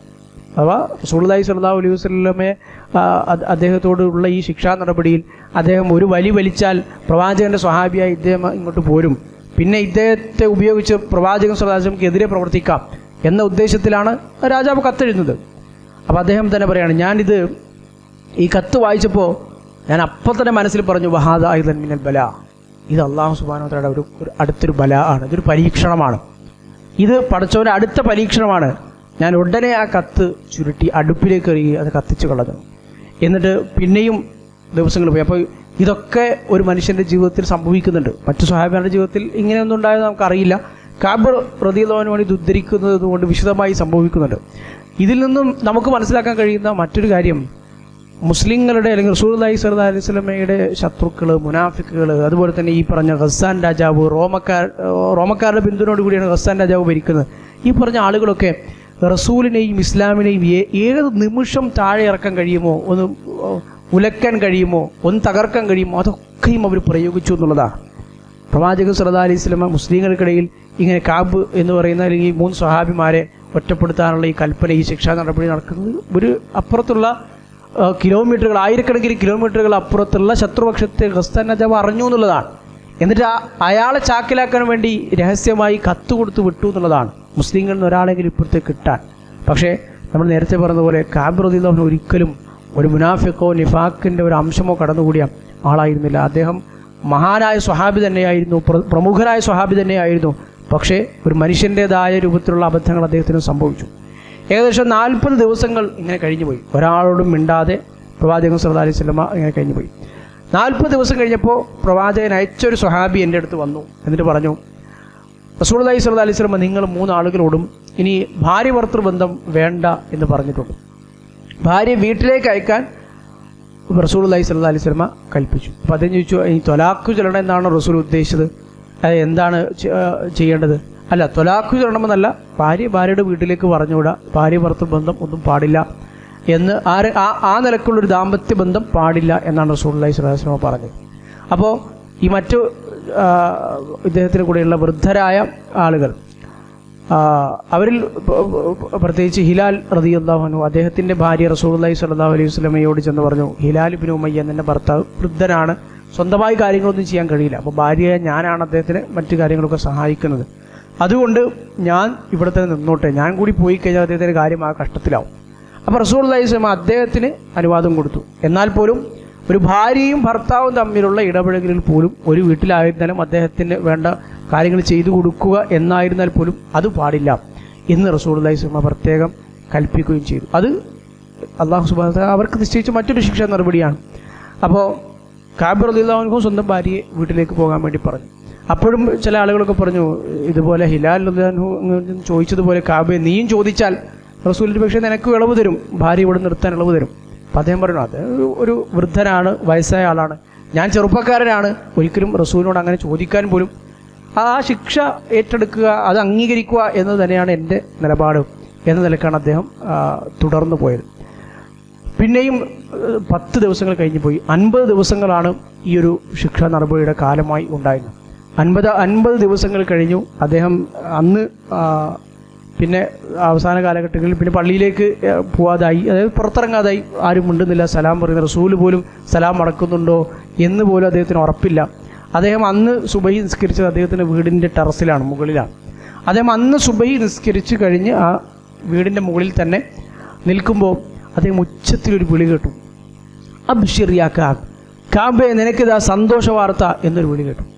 ആ വിളി കേട്ടതോടെ അദ്ദേഹത്തിന് മനസ്സിലായി എൻ്റെ ശിക്ഷ കഴിഞ്ഞു. കാരണം അതല്ലാതൊരു വിളി ഒരു മനുഷ്യനും അദ്ദേഹത്തെ വിളിക്കാനില്ല. ഒരാളും കഅബേ എന്ന് വിളിക്കുക, കഅബേ എന്നൊരു വിളി കേട്ടിട്ട് 50 ദിവസം കഴിഞ്ഞു, കഅബേ എന്ന് സലാം കേട്ടിട്ട് 50 ദിവസം കഴിഞ്ഞു. അപ്പോൾ ഇങ്ങനെയൊരു സംസാരം വരണമെങ്കിൽ അതിനർത്ഥം ഈ നടപടി കഴിഞ്ഞു, എൻ്റെ കാര്യത്തിലൊരു തീരുമാനമായി എന്ന് റസൂലുള്ളാഹി സ്വല്ലല്ലാഹു അലൈഹി വസല്ലം അറിയിച്ചത് കൊണ്ടാണല്ലോ ഇങ്ങനെയൊരു തീരുമാനം ഉണ്ടാവാൻ കാരണം. പ്രവാചകൻ സല്ലല്ലാഹു അലൈഹി വസല്ലം അന്ന് സുബ്ഹി കഴിഞ്ഞ് സ്വഹാബിമാരോട് ഈ പറഞ്ഞ 3 ആളുകൾ, പ്രത്യേകിച്ച് 3 ആളുകൾ, വിശുദ്ധ ഖുർആനിൽ സൂറത്തുൽ തൗബയിൽ ഈ 3 ആളുകൾ അങ്ങനെ തന്നെ പറഞ്ഞിട്ടുണ്ട്. വാല സലാസത്തിൽ ലദീന ഖുല്ലിഫു, 3 ആളുകൾ എന്ന് എടുത്തു പറഞ്ഞിട്ടുണ്ട്. ഈ 3 ആളുടെ വിഷയത്തിൽ അല്ലാഹു സുബ്ഹാനഹു വ തആല അവർക്ക് മാപ്പ് നൽകിയതായി അറിയിക്കുകയും അത് അറിഞ്ഞതോടനെ ഒരാൾ കുതിരപ്പുറത്ത്, ഒരു സ്വഹാബി ഇദ്ദേഹത്തെ അറിയിക്കാൻ വേണ്ടി കുതിരയും എടുത്തിറങ്ങി. വേറൊരു സ്വഹാബി നോക്കിയപ്പോൾ ഏറ്റവും പെട്ടെന്ന് അറിയിക്കാൻ കുതിരപ്പുറത്ത് പോകുന്നതിനേക്കാളും നല്ലത് ഉച്ചത്തിലുള്ള സ്ഥലത്ത് നിന്നാൽ അദ്ദേഹത്തിന് വീടിൻ്റെ അടുത്ത് കേൾക്കാൻ പറ്റുന്ന രൂപത്തിൽ അങ്ങനെ വിളിച്ചു പറഞ്ഞതാണ്. ഈ രണ്ടാമത്തെ ആൾ പറഞ്ഞതാണ് വേഗത്തിൽ കേട്ടത്. കുതിര എത്തുന്നതിനേക്കാൾ മുൻപേ ഉച്ചത്തിൽ വിളിച്ചു പറഞ്ഞത് അദ്ദേഹം കേട്ടു. പിന്നെ അദ്ദേഹം ഉടനെ തന്നെ ശുക്രിൻ്റെ സുജൂദ് ചെയ്യുകയും അള്ളാഹു ഈ വിഷയത്തോട് തീരുമാനം ആയി, ഒരു പരിഹാരം നിശ്ചയിച്ചിട്ടുണ്ട് എന്ന് മനസ്സിലാക്കുകയും ഒക്കെ ചെയ്തു. അദ്ദേഹത്തിനെ അടുത്ത് ഈ സന്തോഷ വാർത്ത അറിയിക്കാൻ നേരത്തെ വന്ന ആ മനുഷ്യന് കയ്യിൽ അന്നേരം കൊടുക്കാൻ ഒന്നുമില്ലാത്തതിനാൽ ഉണ്ടായിരുന്നൊരു ജോഡി വസ്ത്രം അത് മുഴുവൻ ഊരി ആ മനുഷ്യന് ഹദിയായി, സമ്മാനമായി കൊടുക്കുകയാണ് സന്തോഷത്തിൽ അദ്ദേഹം ചെയ്തത്. പിന്നെ അദ്ദേഹം വേറൊരാളിൽ നിന്ന് വസ്ത്രം കടം വാങ്ങിയാണ് റസൂലുള്ളാഹി സ്വല്ലല്ലാഹു അലൈഹി വസല്ലമയുടെ അടുത്തേക്ക് സദസ്സിലേക്ക് പോകുന്നത്. അദ്ദേഹം ചെല്ലുമ്പോൾ തന്നെ ആ സദസ്സിൽ ഒരുപാട് സ്വഹാബിമാരുണ്ട്, റസൂലുള്ളാഹി സ്വല്ലല്ലാഹു അലൈഹി വസല്ലമയുണ്ട്. അദ്ദേഹത്തിന് എന്താണ് ചെയ്യേണ്ടതെന്ന്, എന്താണ് പറയേണ്ടതെന്ന് എന്നോ അദ്ദേഹത്തിന് അറിയില്ല. അദ്ദേഹം അന്ന് പറഞ്ഞു, ഈ ഒരു സന്ദർഭത്തിൽ ഒരു മനുഷ്യൻ ഏറ്റവും കൂടുതൽ പ്രയാസങ്ങൾ, മനപ്രയാസം അനുഭവിക്കുന്ന സന്ദർഭത്തിൽ അവരെ പരിഗണിക്കുന്ന ഏതൊരു മനുഷ്യനെയും, ഉറ്റ സുഹൃത്തുക്കളെയൊക്കെ അവരൊരിക്കലും മറക്കില്ലല്ലോ. അങ്ങനെ ഒരു സംഭവം. അദ്ദേഹം പള്ളിയിലേക്ക് നേരെ കയറി ചെല്ലുമ്പോൾ ത്വൽഹത്ത് ബിൻ ഉബൈദില്ല, അദ്ദേഹം അശറത്തുൽ മുബശ്ശിറിൽപ്പെട്ട സ്വഹാബിയാണ്. അദ്ദേഹം ഓടി വന്ന് ഇദ്ദേഹത്തെ കെട്ടിപ്പിടിച്ചു. ഓടി വന്ന് ഇദ്ദേഹത്തിന് കെട്ടിപ്പിടിച്ച് അബ്ശിർ, കഅബേ നിനക്ക് സന്തോഷ വാർത്ത, ഇങ്ങനെ റസൂലുള്ളാഹി സ്വല്ലല്ലാഹു അലൈഹി വസല്ലമക്ക് ഇങ്ങനെ അള്ളാഹു നിങ്ങൾക്ക് പുറത്തു തന്നിരിക്കുന്നു, തൗബ സ്വീകരിച്ചിരിക്കുന്നു എന്നുള്ളത് അറിയിച്ചല്ലോ എന്ന് പറഞ്ഞു. അപ്പോൾ ഈ കഅബ് റളിയല്ലാഹു അൻഹു പറയുന്നത് കാണാൻ കഴിയും, ത്വൽഹ അന്ന് എന്നെ വന്ന് കെട്ടിപ്പിടിച്ചത് ഞാൻ ഒരിക്കലും എൻ്റെ ജീവിതത്തിൽ മറക്കില്ല. അതൊക്കെ ഒരു സുഹൃത്തുക്കൾ എന്ന നിലക്കും സ്വഹാബിമാർ പരസ്പരം തമ്മിലുള്ള ബന്ധം എന്ന നിലക്കും ഇനി ഒരാളിന് എത്ര വലിയ തെറ്റ് ചെയ്താലും അള്ളാഹുവിന് ഏതെങ്കിലും ഒരു ദുനിയാവിൽ എന്തെങ്കിലും ഒരു ശിക്ഷാ നടപടി ആയാൽ പോലും അയാളുടെ ആ ഉറ്റ സുഹൃത്തുക്കളായ അയാളുടെ തൗബ സ്വീകരിച്ചു എന്ന് മനസ്സിലാക്കിയപ്പോൾ, തൗബ ചെയ്തു നമ്മൾ മനസ്സിലാക്കുമ്പോൾ നമ്മൾ പിന്നെയും നമ്മളൊക്കെ മനുഷ്യരാണ്, തെറ്റുകൾ സംഭവിക്കുന്നവരാണ് എന്ന് തിരിച്ചറിഞ്ഞ് പിന്നെ അയാളുടെ കൂടെ നല്ല നിലക്ക് ഇടപെടുകയും നല്ല സുഹൃത്ത് ബന്ധങ്ങളും വ്യക്തിബന്ധങ്ങളും കാത്തുസൂക്ഷിക്കുകയും ചെയ്യുന്നതിൻ്റെ ഉദാഹരണം കൂടിയാണത്. അദ്ദേഹം പറയുന്നത് കാണാൻ കഴിയും, വല അൻസ ഹാലി ത്വൽഹ എന്ന് വേറൊരു സ്വഹാബിയും വേറെ എൻ്റെ ഒരു കൂട്ടുകാരൻ ഒരാളും എന്നെ എഴുന്നേറ്റ് വന്ന് അങ്ങനെ എനിക്ക് എൻ്റെ തൗബ അള്ളാഹു സ്വീകരിച്ചു എന്നതിൻ്റെ വിഷയത്തിൽ ഒരു സന്തോഷം അന്ന് ആദ്യം പ്രകടിപ്പിച്ചിട്ടില്ല. ത്വൽഹയാണെന്ന് ചെയ്ത് അത് ഞാൻ ഒരിക്കലും മറക്കില്ല എന്ന് പറയുന്നത് കാണാൻ കഴിയും. പിന്നെ റസൂലുള്ളാഹി സ്വല്ലല്ലാഹു അലൈഹി വസല്ലമയോട് അദ്ദേഹം സലാം പറയുകയും പ്രവാചകന്റെ മുഖം തന്നെ സന്തോഷം കൊണ്ടെന്ന് തുടുത്തു എന്ന് ചരിത്രത്തിൽ നമുക്ക് കാണാൻ കഴിയും. കാരണം ഈ സ്വഹാബിമാരുടെ വിഷയത്തിൽ അള്ളാഹു റസൂലിനും ഒരുപാട് മനപ്രയാസമുണ്ടല്ലോ. അള്ളാഹു ഒരു തീരുമാനം പറയാതെ അള്ളാഹുവിൻ്റെ വഹീൻ്റെ അടിസ്ഥാനത്തിലാണല്ലോ ഇത്ര ദിവസം ഈ ശിക്ഷാ നടപടി നീണ്ടുപോകുന്നത്. ഇത് താങ്കളാണോ എനിക്ക് ഇപ്പം ഈ ഒരു പുറത്തു തരൽ, ഈ വിട്ടുവീഴ്ച ചെയ്തത്, അതോ അള്ളാഹുവിൻ്റെ അടുക്കൽ നിന്നുള്ള തീരുമാനമാണോ ഇതെന്ന് കഅബ് റളിയല്ലാഹു അൻഹു വീണ്ടും ചോദിച്ചു, വിശ്വാസം വരാതെ. ബൽ മിൻ ഇൻദില്ല, അള്ളാഹുവാണ് ഈ വിഷയത്തിൽ തീരുമാനമെടുത്തത് എന്ന് പറഞ്ഞ് ആ ആയത്തുകൾ ഒക്കെ റസൂലുള്ളാഹി സ്വല്ലല്ലാഹു അലൈഹി വസല്ലം അന്ന് സ്വഹാബിമാർക്ക് പാരായണം ചെയ്ത് കൊടുക്കുകയുണ്ടായി. അതുപോലെ തന്നെ അന്ന് അദ്ദേഹം ഒരു തീരുമാനമെടുത്തു. കഅബ് റളിയല്ലാഹു അൻഹു എൻ്റെ തൗബയിൽപ്പെട്ടതാണ്, ഈ വിഷയത്തുള്ള എൻ്റെ തൗബയിൽപ്പെട്ടതാണ്. ഇനി എൻ്റെ ജീവിതത്തിൽ ഒരിക്കലും ഞാൻ കളവ് പറഞ്ഞുകൊണ്ടൊരു നേട്ടവും സമ്പാദിക്കില്ല, എന്തു വന്നാലും സത്യം പറയുക മാത്രമേ ചെയ്യുകയുള്ളൂ. അതുമാത്രമല്ല ആ നിമിഷം തൻ്റെ സമ്പത്ത് മുഴുവൻ അള്ളാഹുവിൻ്റെ മാർഗത്തിൽ സ്വതക്ക ചെയ്യാൻ എന്നൊരു തീരുമാനം അദ്ദേഹം എടുത്തു. അപ്പോൾ റസൂലുള്ളാഹി സ്വല്ലല്ലാഹു അലൈഹി വസല്ലം പറഞ്ഞു, അല്ല, മുഴുവൻ സമ്പത്തും ദാനം ചെയ്യുകയല്ല, അങ്ങനെയല്ല, അത് ശരിയായ നടപടിയല്ല, കുറച്ച് സമ്പത്ത് ബാക്കി നിനക്ക് ഉദ്ദേശിക്കുന്നത് നിനക്ക് അള്ളാഹുവിൻ്റെ മാർഗത്തിൽ ദാനം ചെയ്യാം എന്ന് കൽപ്പിക്കുകയാണ് ഉണ്ടായത്. ഏതായിരുന്നാലും ഇത് റസൂലുള്ളാഹി സ്വല്ലല്ലാഹു അലൈഹി വസല്ലമയുടെ ജീവിതത്തിൽ സ്വഹാബിമാരുടെ ചരിത്രത്തിൽ തന്നെ അപൂർവമായ ഒരു സംഭവവും ഒരു തൗബയും ഖുർആനിലൂടെ തന്നെ അള്ളാഹു സുബ്ഹാനഹു വ തആല പരാമർശിച്ച ഭാഗങ്ങളൊക്കെയാണ്. സൂറത്ത് തൗബയിലെ 116 അല്ലെങ്കിൽ 17 മുതലുള്ള 3-4 ആയത്തുകളിൽ ഈ സംഭവം, ഈ 3 ആളുകൾ എന്നൊക്കെ എടുത്തു പറഞ്ഞുകൊണ്ട് അള്ളാഹു സുബ്ഹാനഹു വ തആല ഈ സംഭവത്തെ സൂചിപ്പിക്കുന്ന കാണാൻ കഴിയും. അതുപോലെ തന്നെ കഅബ് ഇബ്നു മാലിക് റളിയല്ലാഹു അൻഹു ജീവിതത്തിൽ പിന്നീട് ഒരിക്കലും കളവ് പറഞ്ഞിട്ടില്ല എന്നും ഈ സംഭവത്തോടനുബന്ധിച്ച്, അല്ലെങ്കിൽ സത്യം ഇനി ഏത് സന്ദർഭത്തിലും അദ്ദേഹം ഏറ്റവും കൂടുതൽ പരീക്ഷിക്കപ്പെട്ടതും ആ വിഷയത്തിലായിരുന്നു എന്നും നമുക്ക് കാണാൻ കഴിയും. നമുക്കിവിടെ അവസാനിപ്പിക്കാം. തബൂക്കുമായി ബന്ധപ്പെട്ട പ്രധാനപ്പെട്ട സംഭവങ്ങളൊക്കെയും ഇതോടുകൂടി അവസാനിച്ചു. ഇനി റസൂലുള്ളാഹി സ്വല്ലല്ലാഹു അലൈഹി വസല്ലം പിന്നെ ഈ ഹിജ്റ 9-ാം വർഷം ബാക്കിയുണ്ടായ സംഭവങ്ങളിലേക്കാണ് കടക്കുന്നത്. തബൂക്കിൻ്റെ അതുമായി ബന്ധപ്പെട്ട ഏറ്റവും അവസാനത്തെ ഒരു സംഭവം കൂടിയാണ് ഈ 3 ആളുകളുടെ തൗബയുടെ സംഭവം. അല്ലാഹു സുബ്ഹാനഹു വ തആല കൂടുതൽ പഠിക്കാനും മനസ്സിലാക്കാനും നമുക്ക് എല്ലാവർക്കും തൗഫീഖ് നൽകി അനുഗ്രഹിക്കുമാറാകട്ടെ. ജീവിതത്തിൽ എന്തെങ്കിലും അബദ്ധങ്ങൾ പറ്റിപ്പോയാലും അള്ളാഹുവിനോട് തൗബ ചെയ്ത് മടങ്ങാനും ശരിയായ നിയ്യത്തുകൾ മുൻനിർത്തി നന്മകളിൽ ഏർപ്പെടാനും കഴിവിൻ്റെ പരമാവധി ജീവിതത്തിൽ അള്ളാഹുവിനെ സൂക്ഷിച്ച് പേടിച്ച് നന്മകൾ ചെയ്ത് ജീവിക്കാനും തൗഫീഖ് നൽകട്ടെ. വഹദാ വസല്ലല്ലാഹു അലാ നബിയിന മുഹമ്മദ് വഅലാ ആലിഹി വസഹ്ബിഹി അജ്മഈൻ വൽഹംദുലില്ലാഹി റബ്ബിൽ ആലമീൻ.